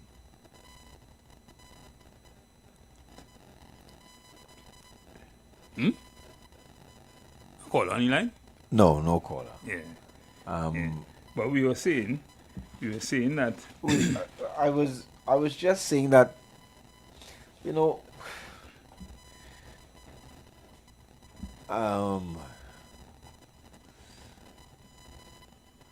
years ago I had an interview with Mr. Dimas. Which one are you, Dimas? Reginald or Reginald. Mm-hmm. And he was asked me in my questioning of him to redefine the state. Mm-hmm. And he told me it depends on how you view the state, you understand politics. Because if you understand the state to be government and opposition, then when you say the state has a responsibility, then you're really talking to the two people. But I have a different take on that. When you talk about the state, you talk about the government and all its apparatus. The government is already the opposition and the party in office. but the state includes all the institutions. So the service commissions, the ministries, all that is the state. No, well, we were looking at it from a political point of view. And what he was doing is re-emphasizing the point, which is what you just said in a paradoxical way, is that the bowling side and the batting side need to come together and figure this out. Of course. And stop telling us. Fighting each other with all kind of choppiness. And stop using this as an opportunity to arm or to another to side. score points. Good afternoon, caller. Hello, good evening. Good evening. The state is not the end. Yes, ma'am. The state is not the entire population of Trinidad and Tobago, including government, opposition, and all the amenities and everything. The state is the government, the opposition, and all the institutions of the state. That So is where the does the hold on? Where does us as the population come in? Where does us as the population comes in? So if I am foreign, I is not of the state of Trinidad and Tobago. Well, we are the proletariat. We are not. We are subjects of the state. We are not the state.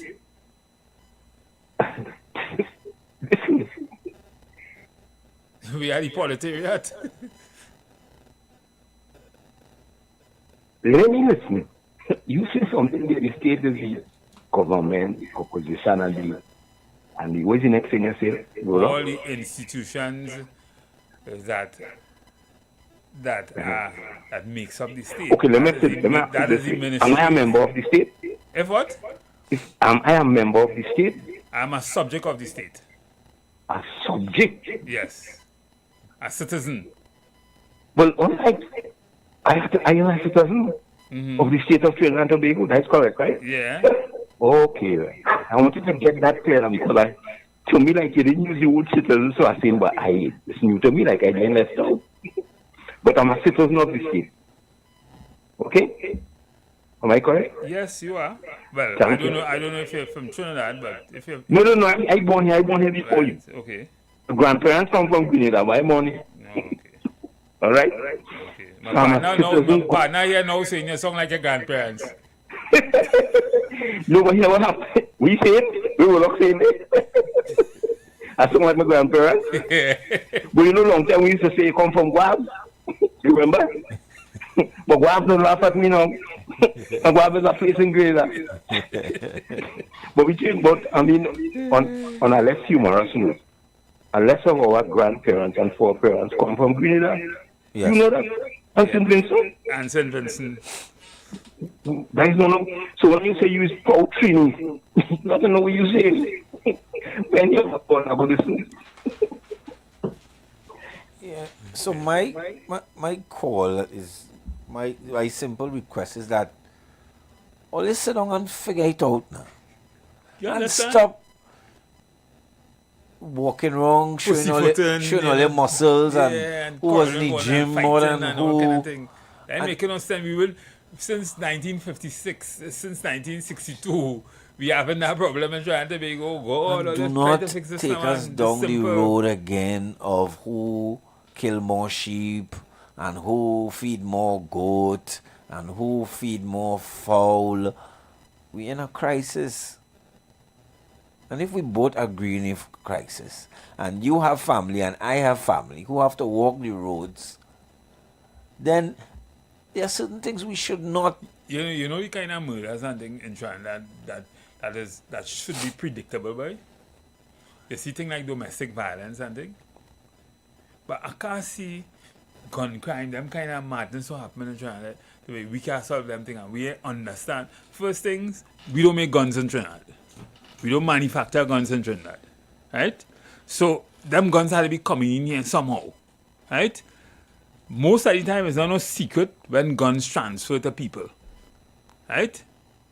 If you police like how you're policing now the same kind of policing that happens in other places, you could figure them thing out very, very easy. Right? You know all the people who working, you know all who are working, you know everything. right? We did, I don't like to come back to this, but we did a plan where we was with myself, Dr. Ralph Henry, David Simpson was part of that, Selvon was part of that movement, a professor from UE, a guy from Cipriani to Dennis Brown. We sat on a committee where we would have put together a program, a plan. We did something like a review first, and we sent it to the government just before the PNM got in office, right? And they were supposed to take that and allow for us to do a complete research, a complete program of activities to change the lives of the people in one of the communities that we like to call impoverished and backward and that kind of needing that kind of service. That was Laventille. And as soon as they got in, and they commissioned it, by the way, right? The man who commissioned that plan was a guy by the name of Ford. He was the general secretary of the PNM at the time, right? Ford. And as soon as they got in office, they forget about that.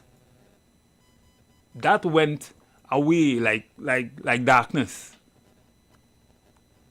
And today, well, what was happening in Laventille now escalated into other communities, and we have what we have today.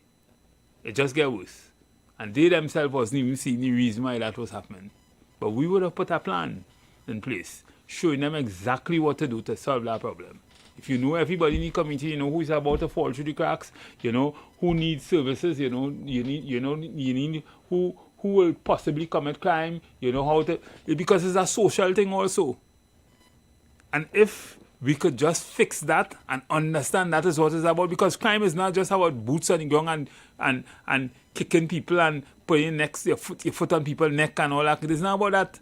That wouldn't solve it, right? That would probably just infuriate the public even more, right?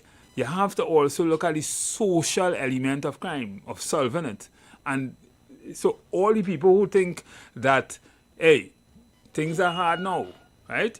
And if things are hard and people are out of work and, you know, all that kind of thing, people will be more inclined to survival. And that for them, for some of them, it may mean committing crime, breaking people's homes, doing all kind of madness to survive. So you need to think about all of that, put things in place to solve those kind of problems, and we will have, you know, a different kind of life in Trinidad and Tobago. An 8-year-old girl had been identified among 4 people killed in a shooting along Lady Young Road in Mova on Sunday night. The child, Jelena Armstrong, was one of the victims in what police are treating as a quadruple murder. We will get into the details of that discussion and the implications after this break.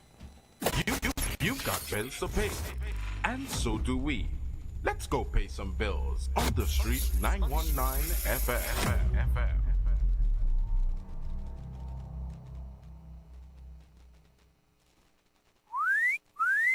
What are you doing?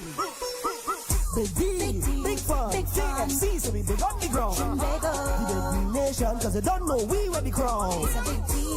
Say what you want, KFC, so we lead in front. We are big nation, TNT and KFC, one motion. Come to KFC, let we all have fun, and let we join together, because KFC is life. It's a big deal. Say what you want, KFC, so we lead in front. We are big nation, TNT and KFC, one motion. Better living starts at Furniture Plus. Get up to 50% off on furniture, appliances, mattresses, and more. Plus free gifts with select purchases and just $1 down on credit plans. Don't wait. Visit Furniture Plus today. In just 1 week, our Prime Minister, Kamala Persad-Bissessar, met with the President of the United States, while Minister Sean Sobers met with King Charles of the United Kingdom. After years of isolation and missed opportunities, we are now building powerful international relationships, opening doors, creating opportunities, and strengthening national security. Trinidad and Tobago is once again commanding respect on the world stage. This is global leadership delivering real benefits at home, because strong diplomacy means stronger security for our nation. Join us this Saturday at the Cuba South Hall car park as we report to you on progress made and the way forward. Registration of delegates begins at 1 p.m. 37 years strong. Working for you, delivering for our nation. We are United National Congress. That was a paid political announcement. There's some advice when you hear it. You know one time is good advice. My granny tell me a hot cup of good and natural ginger tea first thing in the morning does wonders for the body. Good and natural ginger tea in its single-size packets is excellent for flavoring your cooking, salads and desserts. But what was news for me is when my granny say a hot cup of good and natural ginger tea helps with nasal congestion and colds, stomach problems, migraine headaches, and it's really good for arthritis in the body. Made from freshly crushed ginger root to get that strong ginger taste and aroma so soothing. Good and natural ginger tea available with or without sugar, so all you need is boiling water to get a cup going. As the old people say, don't take flambeau to see the night what you could see clear in the day. Good and natural ginger tea. Good advice to start your day right. Mondays looking real good. Munchy Mondays at KFC. Get one piece of that signature chicken plus a regular side for just $19.95. Small price, big satisfaction. Start the week right. It must be KFC. Order now via the KFC TT app only. Follow KFC Trinidad and Tobago WhatsApp channel for all the deals. Is a whole lot of flavor wrapped up in a twist. Some of them try to rap, but they don't rap like this. With crispy KFC tenders and lettuce and carrots and shredded tortilla embedded, perfect wherever you headed. Dripping with that creamy mayo and that mambo sauce. Let me tell them one more time to get my point across. It's a craveable, crunchable, movable, functional, flavorful meal that your taste buds must endorse. KFC, crunch twist, crunch twist. None of them, they don't make it like this. Introducing KFC's Crunch Twist, a flavorful wrap with a delicious difference for just $29.95. KFC, it's finger licking good. Share the live. Share the live. The Street 919 FM on Facebook and Instagram. Share the live. Iowa George on Instagram. Share the live. Iowa TV and Street TV on YouTube. Share the live. The Street 919 FM. So yesterday there was initial reports indicate that the victims were traveling in a red Mitsubishi Lancer when gunmen opened fire on the vehicle around 7:45 p.m. in the vicinity of the Seventh-day Adventist Church nearby a pedestrian walkover. The vehicle reportedly crashed after coming under heavy gunfire. Police said 3 adults were also killed in the attack. Their identities have not yet been released. Officers responded to the scene and cordoned off the area as crime scene investigators processed evidence. A manhunt has been launched for the suspects who fled the area.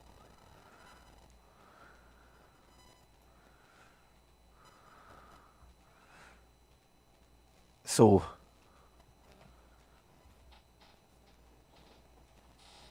tragedy again.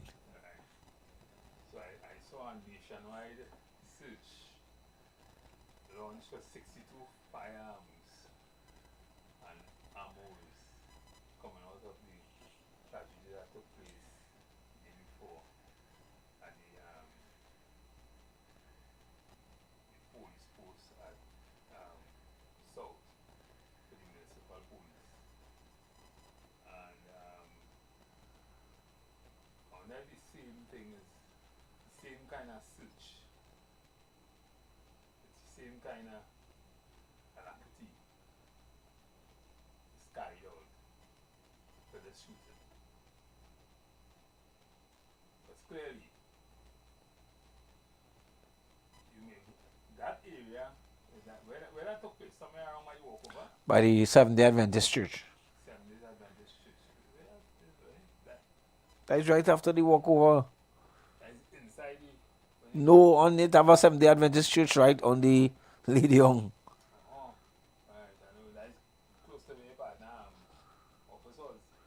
Before there, but on that side. You know they have cameras on the walkover itself. I don't know that. Yeah, that camera. They do? Next time you walk in, next time you're coming up the walkover or driving on the walkover, look at it.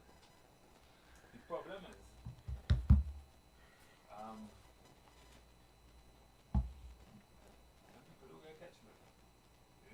get cold and that kind of thing. Unless, of course, it's a police or they kill or, you know. To find some of these guns already, you know. Yes, I heard. Last night, I heard. ants all over San Fernando looking for them guns.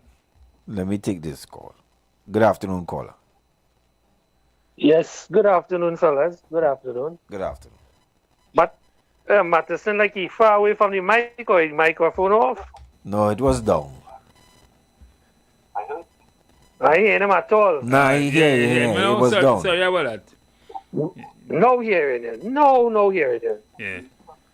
We went to a break, so when we came back, the mic was down. Okay. Yeah. Well, we had an exciting weekend. Mm-hmm. A real exciting weekend. Where we should start from? Let me psychoanalyze this thing here. Where we starting from? The cadavers and them? Well, we ain't reached there yet. We will end off there. A lady went to work and didn't come back. And she didn't fall down. I mean, we dealt with that quite conclusively. You now come on, or you was listening all the time? I was listening piece all the time there. So that was say I only touch on the police woman, the WPC. Mm-hmm. So we was now going to the Lady Young killing. We was now going to the Lady Young massacre. Yes, boy. That's a sad thing. Yeah. But where the police go tell them, will say they can't be everywhere all the time. No, well, I was just saying that while my mic was down, that there was a nationwide search launched for the 62 firearms and ammos in San Fernando, and from my information, they got I think it's 42 of them. Yesterday, police was like ants in San Fernando. They called out all kind of rat squad and all that kind of thing, but 4 people died in Mova. Right. You think it's connected to that? No. I'm not saying it's connected. I'm saying that I would like to see the same kind of effort being placed to find the people who kill them. Because oftentimes you hear these kind of killings and nobody get hold. Oh yes. So that we as trainees we get accustomed to that, you know. Yeah, we get accustomed to that. If it's police, well, somebody might get hold, but once it's not police and that's important. Well, you know, with this killing here, right? What happened in Mova? We could, as Trinidadians, assume it's police in plain clothes. Want to fix up some fellas who get in trouble and disappear. Yeah, but certainly, but the little child couldn't come. What crime the little child committed? Well, these were the word collateral damages come into play. Oh, use Netanyahu. That's what has happened. Your name is Netanyahu. This is how dangerous the game is. You have to choose your friend wisely. It's sad. I say the child deserves it. Your name is Netanyahu. No, Netanyahu wasn't even an Israeli self. He was somebody else. He now signed over to be a Jew. But hear what? You mentioned that they were the police, right? And it just remind me of what I just read just now. Is that the guy who bongs the child, so to speak, in the jet ski, right? Mm-hmm. In Tobago. He outside. You all the guys know that? Well, if his thing was manslaughter, what kind of manslaughter that'd be? I think it'll be involuntary, I guess. Right. Then he entitled to get bail. Yeah, he outside. So, and we don't know if he's a who's who too. That will be the next thing, boy. But what about the man who killed the 4 people who was involved in the murders in courts? When he went to make some deal, some kind of corrupt deal with some people in courts on the highway there a couple of years ago, probably about 2 years or so ago. A police officer. That sounded like it was a sting. Right, and one of the persons got killed. One of the persons who didn't get killed but was shot. He became a vegetable, and he died recently. He didn't get anything from the state. I think he got $20,000 or so from the state just before he died, and it could have only been used to bury him. What about that man? What that man? He was part of the crime. He was part of the setup, or he was just a passerby or something. The man, no, he was just a passerby. He wasn't part of nothing. Oh, okay. But the police appeared Well, to be. We didn't hear what the investigation is yet, but he was charged or something like that. But he on bail. Yeah. He outside. Yes. And these officers who get with the WPC incident yesterday, them go be on bail too forever with pay. Mm-hmm. This is a running story with police when they're in trouble. And there's put them off duty, give them a salary, and take 10, 15 years, and then the case go fall apart. And then let them go. Lack of evidence. And then let them go. Maybe I just saying, maybe it makes sense. We make a noise for them to hold the men who shoot the Samu, and then maybe just leave them. But that will go down. Them fellas laughing if they get hold because they know the system. I know officers that they lose their gun on duty from their own patch, thief their gun, and they was on pay. They wasn't on duty. They gone England, became lawyers, and come back. And then when they find the gun that was apparently stolen, they want to reinstate them back in the job. And the officer said, no, we go take the payoff and call that judge. So this is beneficial to the officer. Where does it may seem, a thinking officer, all right, boss, if you accuse me, well, you know, my pay had to run and I will be off duty. I go do something else, a side business, get myself probably more educated. You know what I mean? Because I'm going to win. I'm going to win. Regardless. I'm going to get money from the state. You understand? That's the sad thing. You see when they start off giving wrong information, 1 minute the woman was shot in she neck, but she was nude. Now you're saying it's strangulation. But listen, you know, is a threesome what's going on or what? I don't know. Because you say this. They say it had two officers was in the dorm as well. So they may hear nothing. They may know what's going on. You have one woman on the shift and all you know where she did. That was saying is a freaky threesome and a man end up choking she out in the drama. One choke. I don't know. One probably was fighting over her because they say that blood on the scene. Love of the scene is love of, I know. So they probably was them kind of thing. There's one is love of in them kind of situation, and you get ticklish. Because they are night shift and they have nothing to do. Something freaky was and as going on human, I'm telling you, man. I mean, I'm not casting aspiration, but we living out here in the real world. These things has happened. Because the story is right. How is she naked? On duty. Aware. Then you say gunshot. Now you're bawling strangulation. I watch enough detective movies to find out what's really going on. So this thing, this evidence here going wild. So these fellas will come off. And you know, Matterson, yesterday, I forgive him for not calling your partner name, Matterson. He named the slip me. Rolex. Rolex. That would be much easier. Yeah. He look like a Rolex. He look very expensive. Yeah. He's sharp. He's slick. Yeah. I listen. Our man really tell me you just look like a Rolex. No, hear me. The thing is, yesterday I had predicted if the police had to get guns from somewhere else and present it to the public and say, look, we get the guns. They would have do that. They have to do that. They not get that gun you see in the display there. It's guns that they have, not the guns that were lost. Any thinking person go tell you, them guns still outside there. These fellas and them who they hold wouldn't talk. They know they could stay quiet with a lawyer, admit to nothing. You understand? And that's how this game go play out, boy. Sad, it's real sad. Real sad. Really, really sad. It's sad. But this incident, this thing will happen in Mova here, boy. Where you go boil it down to?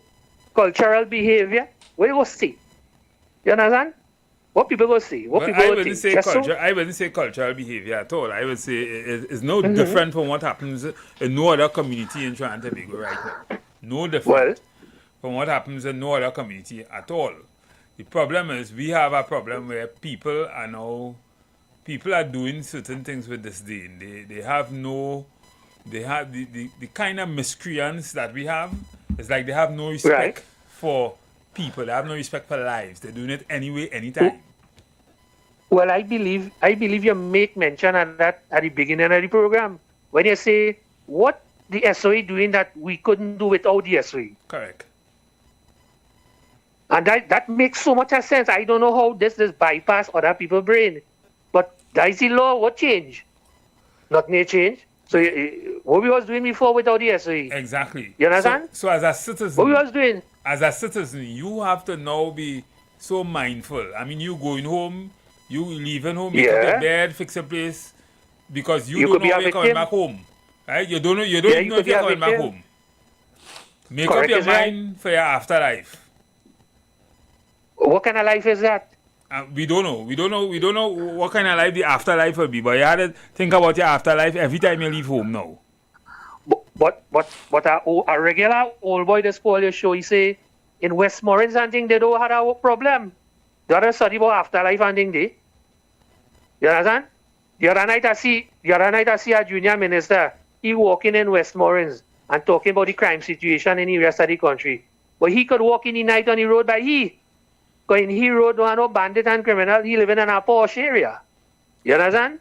So everybody, they eating cake. They tell them eat cake. They move like Marie Antoinette. Let them eat cake. There's nobody here beheading them here. You understand? You know what I'm saying, boy. Better watch and see what's going on. But I know why we ain't getting no curfew now, eh? And I understand why you say why we shouldn't have no curfew. But I know why we are really getting the curfew right now. You see, this weekend here, UNC having a big bashment down in Couva convention. So you can't have no curfew as yet. You see, next week that might be the problem solver. Watch and you go see Joe. Watch and you go see. I know psychology well, you know. I know psychology well. You see, next week, all of a sudden, you know what? We really need to put on this curfew. After the bread and circus happen weekend here, you go hear how they're going to need to tighten up the ship. You're laughing. I see. Oh, boy, Rolex ain't answering at all, boy. You all right, buddy? I might be down there this weekend. That's why I'm laughing. I know you will be down there. That can't happen without Look you. for him, eh? Look for him, eh? Look for him. Hey! All you just watch all your back down there, partner, because somehow that all that missing ammunition is to do something dangerous. Because normally when that kind of cache leave, it's not really for a man to retail it one by one, you know. Like to put on a coup or a big heist. We see it in the movies. You go, you rob the block with the guns, you rob the gun store, and then you put on your bank robbery. And I the best kind of gun to put on robbery with. Well, it has no mark, you know. It can't trace to nothing. It can only trace back to the police. Only the police. Clean guns. You call that clean guns, basically. Clean guns, you call that. So that in itself, any thinking person will say, wait now, in a municipal police station have 50 firearms? How much minutes are working there? I could understand a 2 shotgun, I could understand a 2 MP5, and you know what I mean?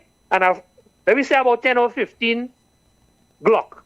But 50 something Glock?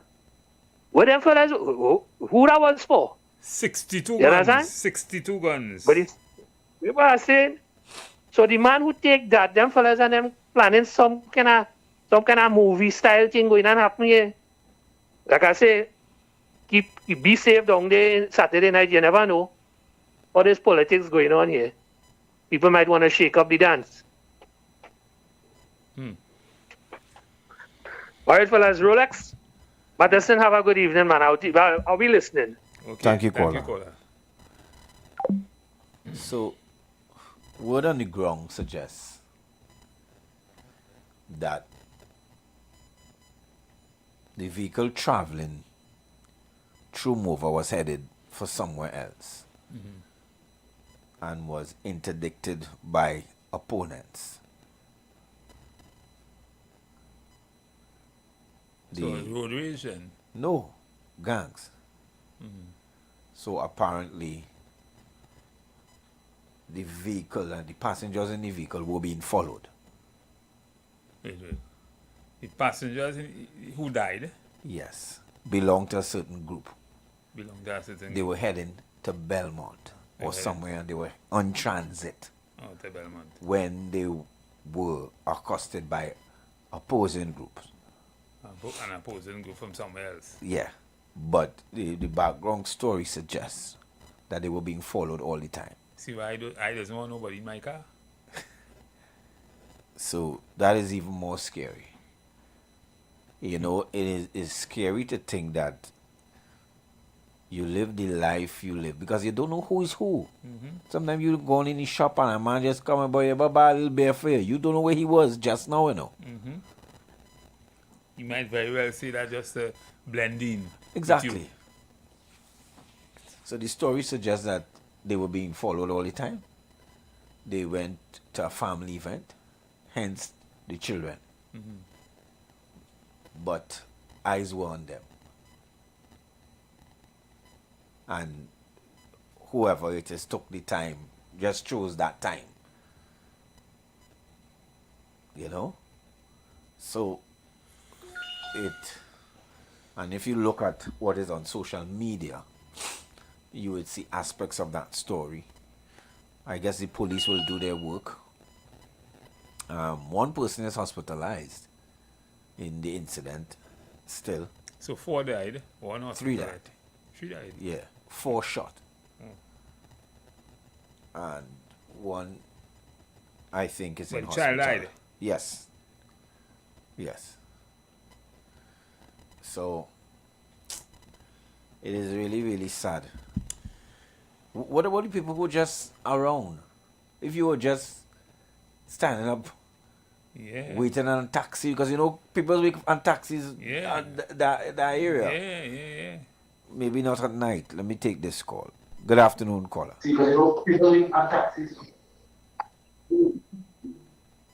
Good afternoon, caller. Yeah, good afternoon. I said that man was talking to that guy by a part of the empire. No. I went out there and get 2 blends and come back. Marcusson, I hear you going to be down this Saturday Gospel Live. Stop minding my business now. So yeah, you are a beef, keep your beef for yourself, not yourself, no man. But like the listening to you, because you tell me to also sell my steps here. Put up, I get a call, I see the steam attack, or you tell me it was white, I said blue. They're talking about Maxis and all them kind of thing. So they use them people politically or what? You want to tell you. Yeah, Let the people hear you, but don't come wrong with your thing, no man. Let the people hear you talk, let them hear you, so they will hear. Them don't want. Nah, they listen to you. Them listen who they want to listen. Nah, they listen to you. Them not listening to the normal man on the ground and the poor on the population on the ground. Yeah, I was talking about the shooting there in Mova there, right? With the young 8-year girl who lost her life there. I ain't seen nobody come out in the community and saying, you know, let us say the police wicked, they ain't saying the bandits and them wicked. They lock down the place, protest, and try to root out the criminals and them who take snuff for the little girl life. Me saying nothing about that. Look how I watch it. With the East Indian community. Remember the young girl who lost her life in Tobago with the jet ski? After she come back across, she keep her candlelight vision. Everybody motorized and walking and say a prayer for the young girl. You remember the little child there in St. James down there? You see anybody come out? And see all the prayer for the young girl and try to fight the killers and them who murder the little toddler? I tell you something wrong with we community. I heard the man talking about the young lady, but she was this and that. Call her the young lady. She went out to do her job, but she was doing her personal business. We looking to arrest the criminals. But Marcusson was talking about the policeman with the transaction by the courts there. When the transaction gone bad. You know you get bail already? You went to court a month and get bail already, you know? You outside. So them police and them in charge of crime. But because majority of them guns still on the streets, you know. You remember you know a man who got shot in 9, he then died? Yeah. A man who was a bystander who wasn't even part of that whole thing, boy. He remained crippled Way for... up in Mova there? No, the one in by courts. He remained crippled for a while. Yeah. I was living over Patriarch Street over the highway that's across. So I was right there, went across and see the shot. Yeah, he was a standby there too. But the young lady who lost her life, I think he was a counselor for the UNC, you know. Was growing up with the Rasta guy. Mm. So, crime can never stop in this country. Alongside the crime come on top, in jacket and tie, and plus the police and them in charge of crime. You need more to know that they say, long when I still live my life and thinking, they say something, not me. Because I just say something, come back straight to the bosses and them one time. Hey, you're now in the station, and this and that. It's real, so people don't say nothing. Don't say nothing. Because they put on their family life address. Because them police and them are snakes and rats and thieves, and the commissioner of police pack up and let them leave. Because you wasting time here. Bless. The views expressed are not necessarily the views of the management of the Street 919 FM. As you rightly pointed out, innocent children sometimes get caught up in our lifestyles and our choices and our decisions. Whatever the details are, because I am not the police and they will do what they have to do. Children get caught up, and of late we are seeing a lot of incidences with children from jet ski, children getting caught up in the mix. Good afternoon, caller. Sir. Hello? Yeah, good afternoon. Good afternoon. Can I get on there as heavy? No, wrong program. Wrong program. Yeah. It is very disheartening. And that is much one, it could be it's a crime problem on one level, as on a macro level. But it's a social give problem. number, because our number is this is the Street 91.9. This is the Third Empire's program, and our number is 342-0081 or 466-5391. Yeah, the person you was asking about was the former host of the program. Oh, okay. Not this program, but this time slot. Oh. So, but yeah, but as you rightly pointed out, this 8-year-old girl, I mean, what does she know? She would have been with the people she trusted and loved. Gone to wherever they went, and in her mind going home. Mm-hmm. She going home. The lady went to work. If these things are not worrying for us, I don't know what will. I just don't know. And with these high-powered weapons, is any innocent bystander too, Correct. You didn't have to be involved. You could have been waiting on a car, a friend. All you have to be is in the wrong place at the wrong time. And it's indiscriminate, it's brazen. That is for me the worrying thing. I know we can't stop crime totally. But every day we read the papers, it is becoming more and more brazen. Mm-hmm. Look, it has reached in a police station. I care not about the title, whether it be municipal or anything else. And for the police who saying that the happened TTPS, the regular police. Yeah. They need to go back and check the history. This kind of thing happened in police station. You remember Of that time course. in Sawa, some people running and chop up a whole set of police in the police station, Listen, the police post in Sawa. Listen, These things happen only we then. know that is besides the point. Mm-hmm. We know that in my view, there's an officer of the law. And all of those things are besides the point. She went to work to do her honest work, to earn an honest wage, and get caught up in somebody else's plan. Correct. Is it that they have too much time? And probably she didn't want to go ahead with it, or I don't know. Something. What would be in your mind? Something about that had to be investigated properly. What would be in your mind? Mm-hmm. No, but something. I know we're about not that, criminals. Something about that had to be investigated properly. Listen, what in your mind would tell you could get away with that? No, okay, listen. Even if it's police. Right. Right? Because there are so many things to uncover about this whole thing. She was halfly clothed. At least that's what we're hearing now. Yeah. She was strangled. Yeah. And not shot. Yeah. There seemed what would have given the first reporters of this incident the idea that she was shot in her neck. They didn't say she was shot, they say she was shot in her neck.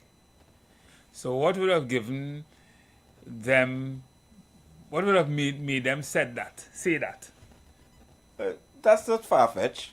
Right? If she suffered an injury in this whole strangulation, remember? Good? And there was blood in the scene. And there was a spent shell. They said we recovered a shell. Correct. People making story. Will say she was shot in her neck. Yeah, good. Right. Now we realizing it is strangulation and blunt force trauma. Oh, blunt force trauma. So they hit her too? Yeah. Oh. Okay. So, my question is, what would make you think you will... What exam you pass, so? You brighter than everybody then. What would make you feel you will get to... It's just like robbing the bank without a mask. Would you feel... What are the chances of your success? And where did that intelligence come from? We're in Trinidad? Yeah. But you could have a bank without no mask and everybody. You hear about the place? In Trinidad? You read a book and you hear about the place? Well, in Trinidad... It's a paradise. Send one of them guys like what is the guy name from the 40s where John Dillinger or one of them, no, man.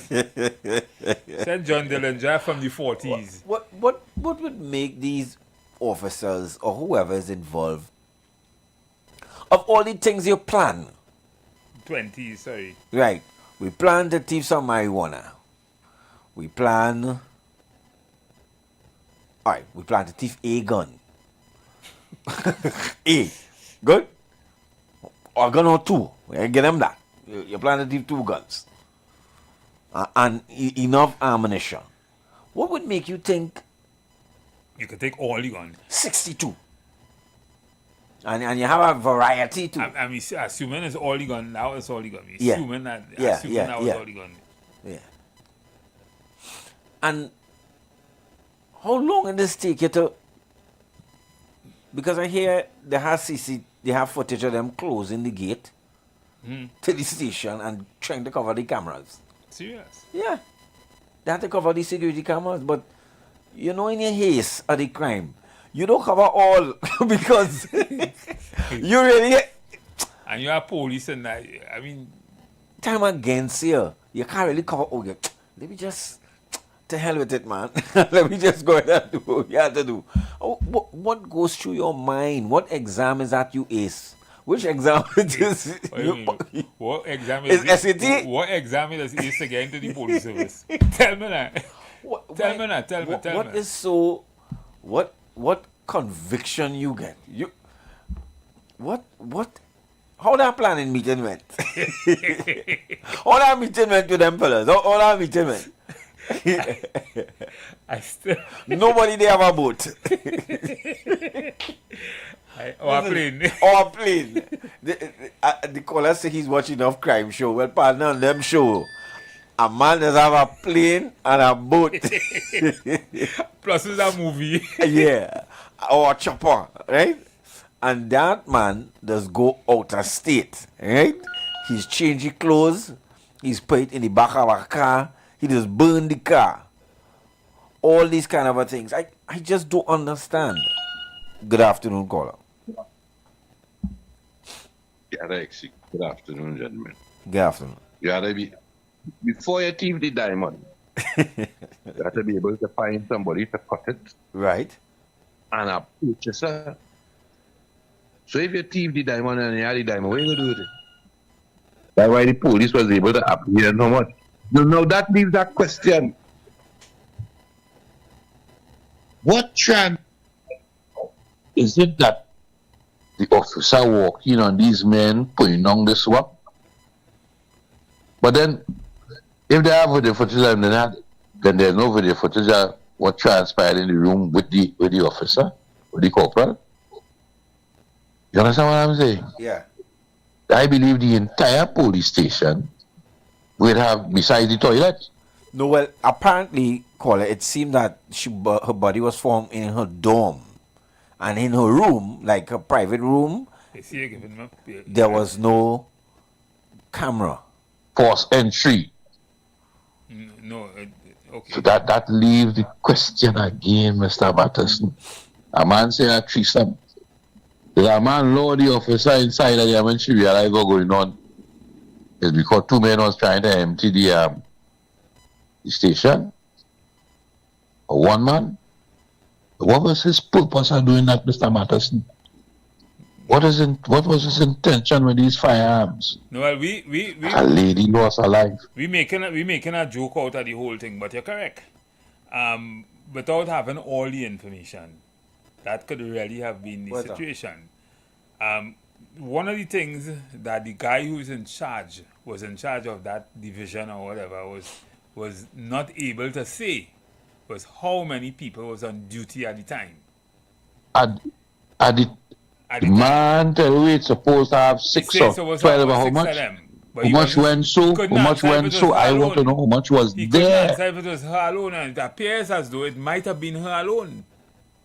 And if well, then I got to tell him, Mr. Matterson, 9 months ago, Hines must go. The commissioner say be praised, she must go. What has changed? Why you just bring that up all wait. I understand you. That's why the man called and asked for heavy just now. Mm-hmm. Because these are the people who was telling us these things. And fortunately now, you come and tell me, boy, let me come up with a solution to solve the problem, boy. I saw you wasn't here 9 months ago. I'm glad I wasn't here. We might have been able to succeed. The opposition might have been able to take a different stance, Mr. Matterson, instead of lying to the citizens that they could solve the problem in 6 months, Mr. Matterson. And give me a matter and tell me that carrying on crime. And now under a state of emergency with police are under attack. Oh, no, I'm wrong. The state, and they try to take the self out of it and say, I'm municipal police. Enjoy evening, gentlemen. Okay. Yeah, good. Yeah,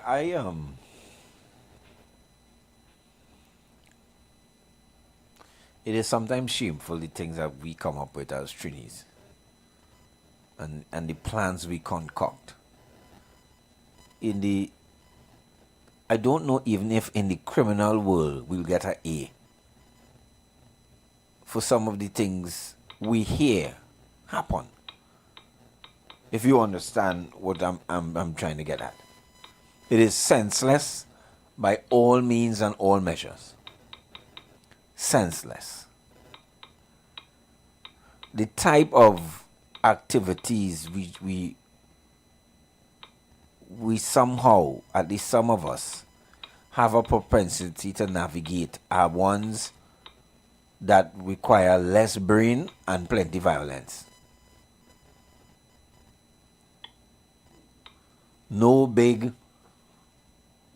algorithm. Nah, that's what. let me algorithm. Nah, let me find an algorithm. Let me just walk in there, pull out 2 guns, take the people chain, beat up some Chinese, and walk out.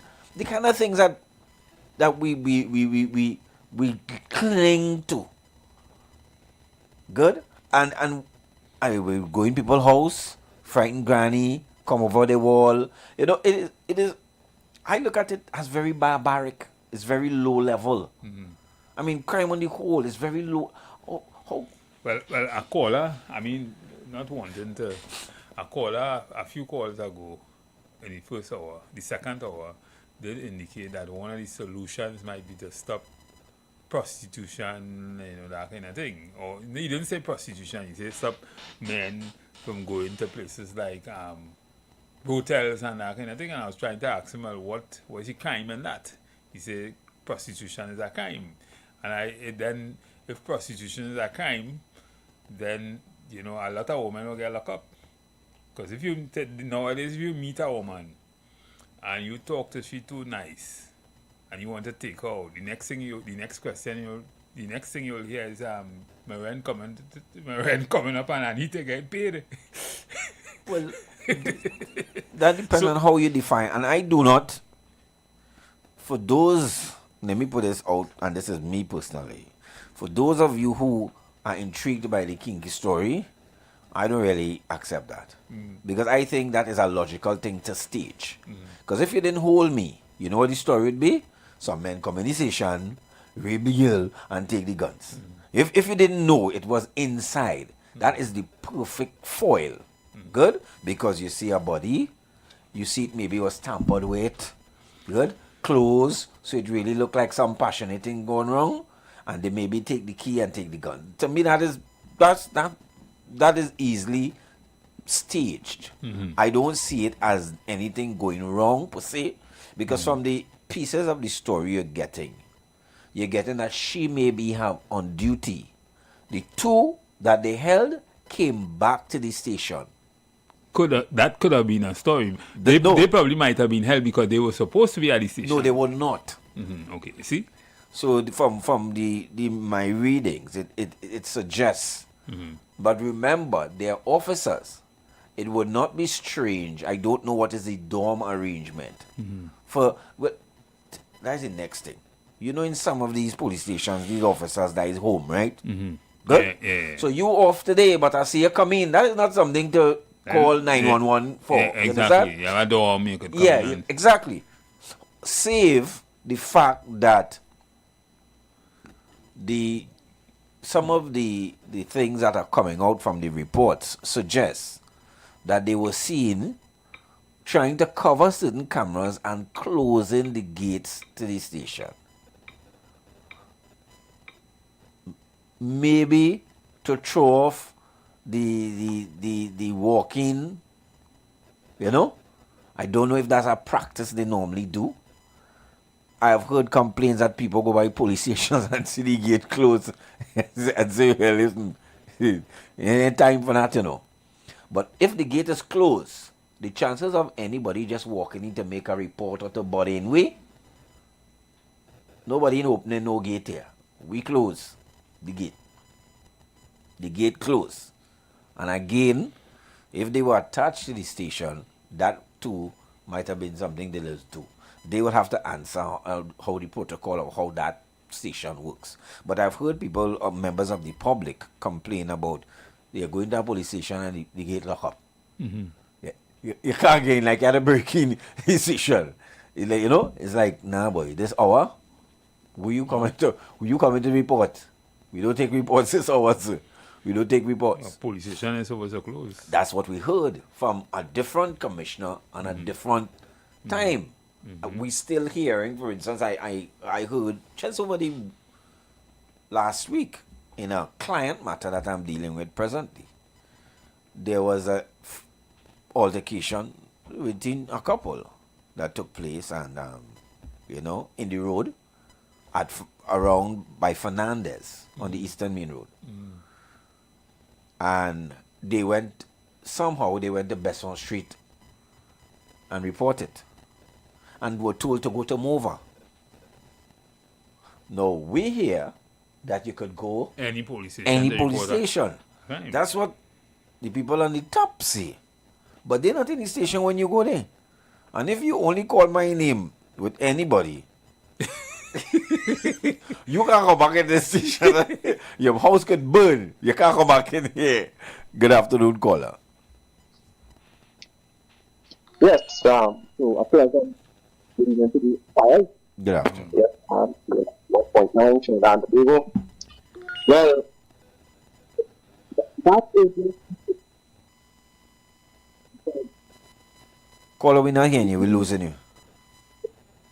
Can I hear you? Yeah, we're hearing you now. Go ahead.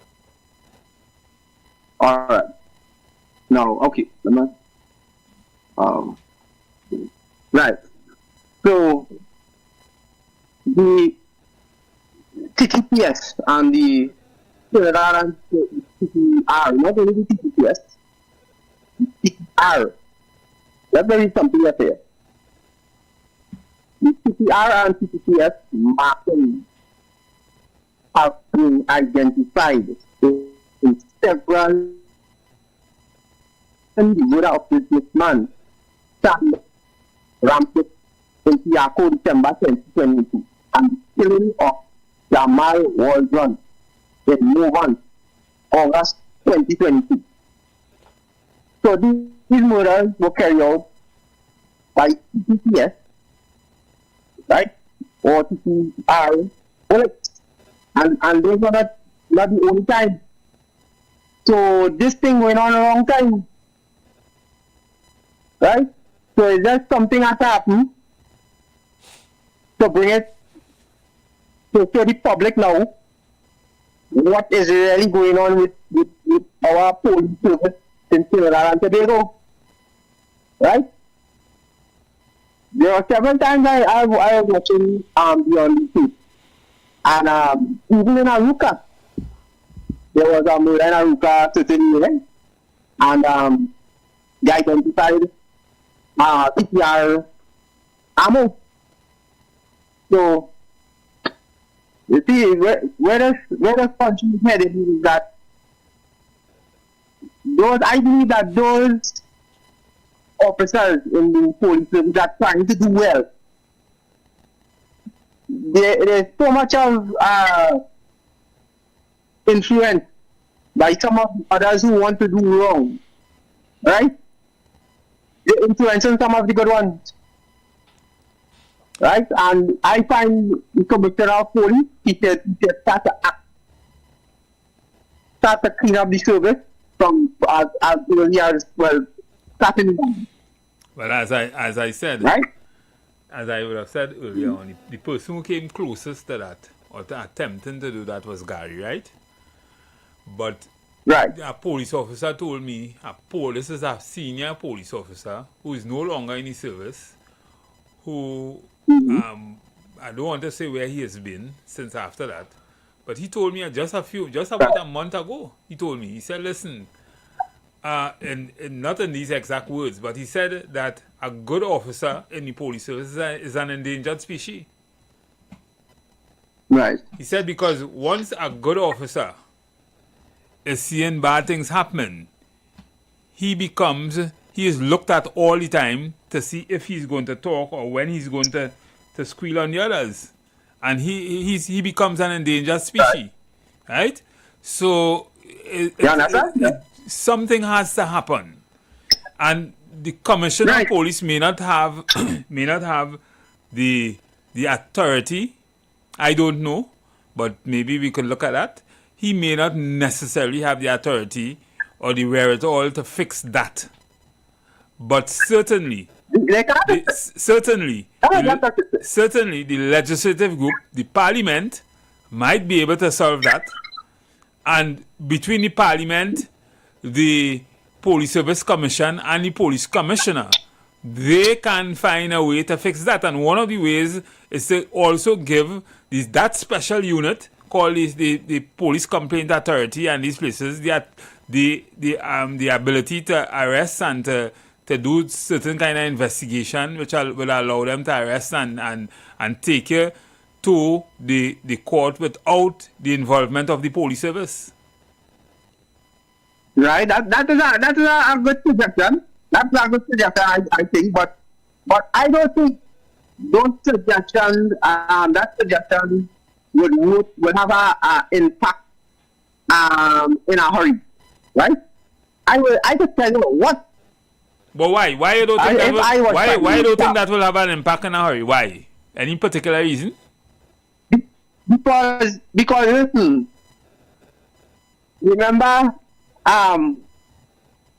Basdeo Pandey and Mr. Manning had it out in the parliament, and then you saw them drinking and lying together and laughing in a certain function, and all is they went the same school together and so. These people are friends.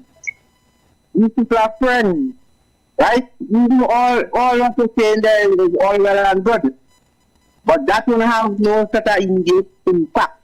Now I will tell you what I would have done if I was Prime Minister. I would have brought Scotland Yard in Trinidad and Tobago to clean up the things and what they are doing. That is my take on it. But how you bringing Scotland Yard? That is what has to be done. I did say. Anyway, okay. No problem. That is the solution. Thank you very much. Yeah.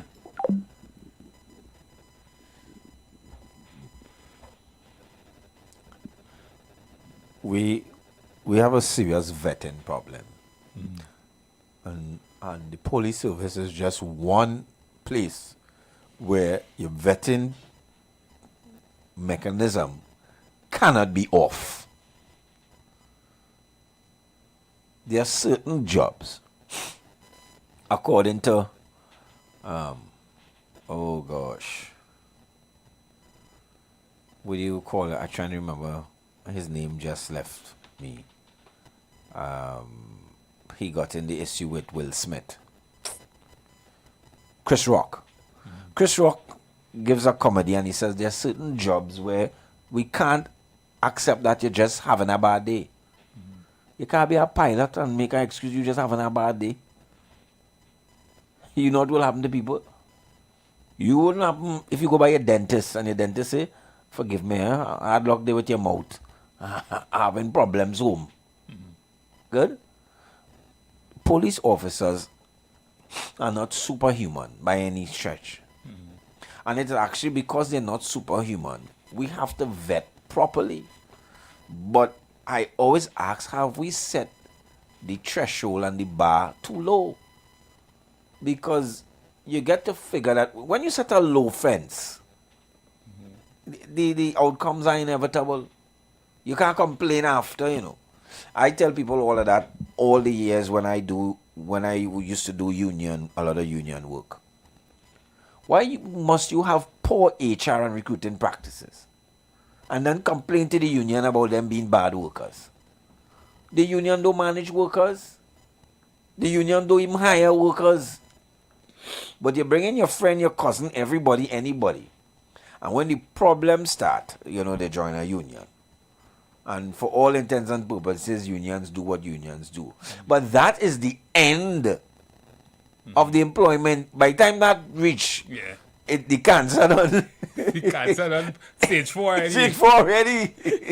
So we had to make this side of the cross. Because you're recruiting bad. Everything. You're training bad. Everything. You're onboarding bad. Yep. Your performance management bad. Correct. You're training bad. Yeah. What again? And to join a union after that. the walk up some street. Sometimes even your compensation bad. Correct.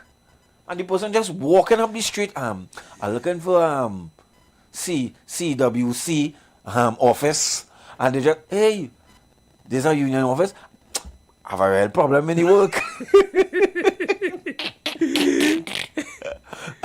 Fees exchange, but the process started bad, and we will talk perennially about the police service unless we zero in on how people are recruited.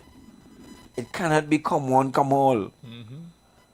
And I know there's going in neighborhood. I know when the police doing the thing, they just come and ask your neighbor. Or if you and your neighbor don't talk. No, that is good.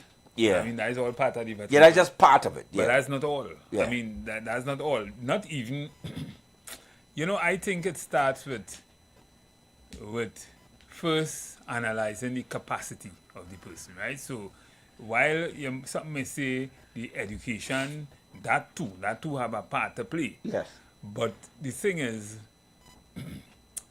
all in all, I think Jamaica is probably one of the only places where they have schools for before you enter things like security and policing and things, you have schools for that, right? And then you get recruited into those services. And I'm not saying they are the best systems. It's like an academy. Yeah. I'm not saying it's not the best system. No, but we can look at that. But I'm saying that it is something we could look at because that might be one of the things also. You have a lot of people looking for all kind of work that are advertised now because they have a degree or they have a degree that resembles it and they're looking for a job. But what they're really looking for is a job. You hear PC, a lot of people going to universities and things, but really and truly they want a degree to get a promotion or to move up in the job. And I thank American Airlines who introduced me to those employment discussions, and we're closing just now. You could imagine if you get into this police service and realize you're the brightest man in here. You know what's going in there? If you land in the police service by some meteorite, and then you realize, but wait now, Sergeant not bright, Inspector don't really, he ain't saying nothing. If you land in there and realize, but wait now, I could get you in here. If there's Gilligan's Island, I could plan certain things. It is something that we are grappling with. Are we using them in the most productive way? Is there enough emphasis on mental competence to handle things like stress? Because it's a head stress job. The public don't want to hear, oh God, lady man, he have a bad day. So what happened if he shoot his wife? Oh gosh, he gain horn, you know, it is again horn. The public, we can't keep giving these excuses. Especially for people in certain jobs. Some people are bullies or they have bullies tendencies Yeah. and you now put that person in a uniform and you had that person. And a Galil. And a Galil. Eh? Who you expect that person to do? Well, that person, you just talk to that person, how you getting slapped down? Eh? Yeah, we really have to zero in a little more. And another time, we will really look at it in detail. But how do we treat with members of the protective services in general? And I don't want to zero in. Well, today we're talking about police for obvious reasons and municipal police if you want to split it. I see no difference. I don't see no difference. I may not even be able to spot the difference, and forgive my ignorance. To be honest, I don't know that. It's like saying a SRP and somebody say a real police. All of them is police. Yeah, I've always heard that discussion. But senior, take us out. Alright, so once again we've come to the end of the show. We've examined what is in the news and the critical parts of it. And certainly we would continue with this kind of discussion once we, as usual, we look at what is in the news. We look at the batting side and the bowling side, how they are performing, and certainly we do no different today. So tomorrow we will continue with this kind of discussion and see you later until Nature's Touch Massage Therapy and Nutrition and Nature's Touch Youth Health Caravan invites you to join us live on the Street 919 FM every second and fourth Friday morning from 10 a.m. to 11 a.m. We are located at number 3, 7th Avenue North via the Eastern Main Road, Barataria. For further information, please call or WhatsApp the numbers 398-8282 or our office numbers 241-7568 and 310-8671. Remember, at Nature's Touch, your health is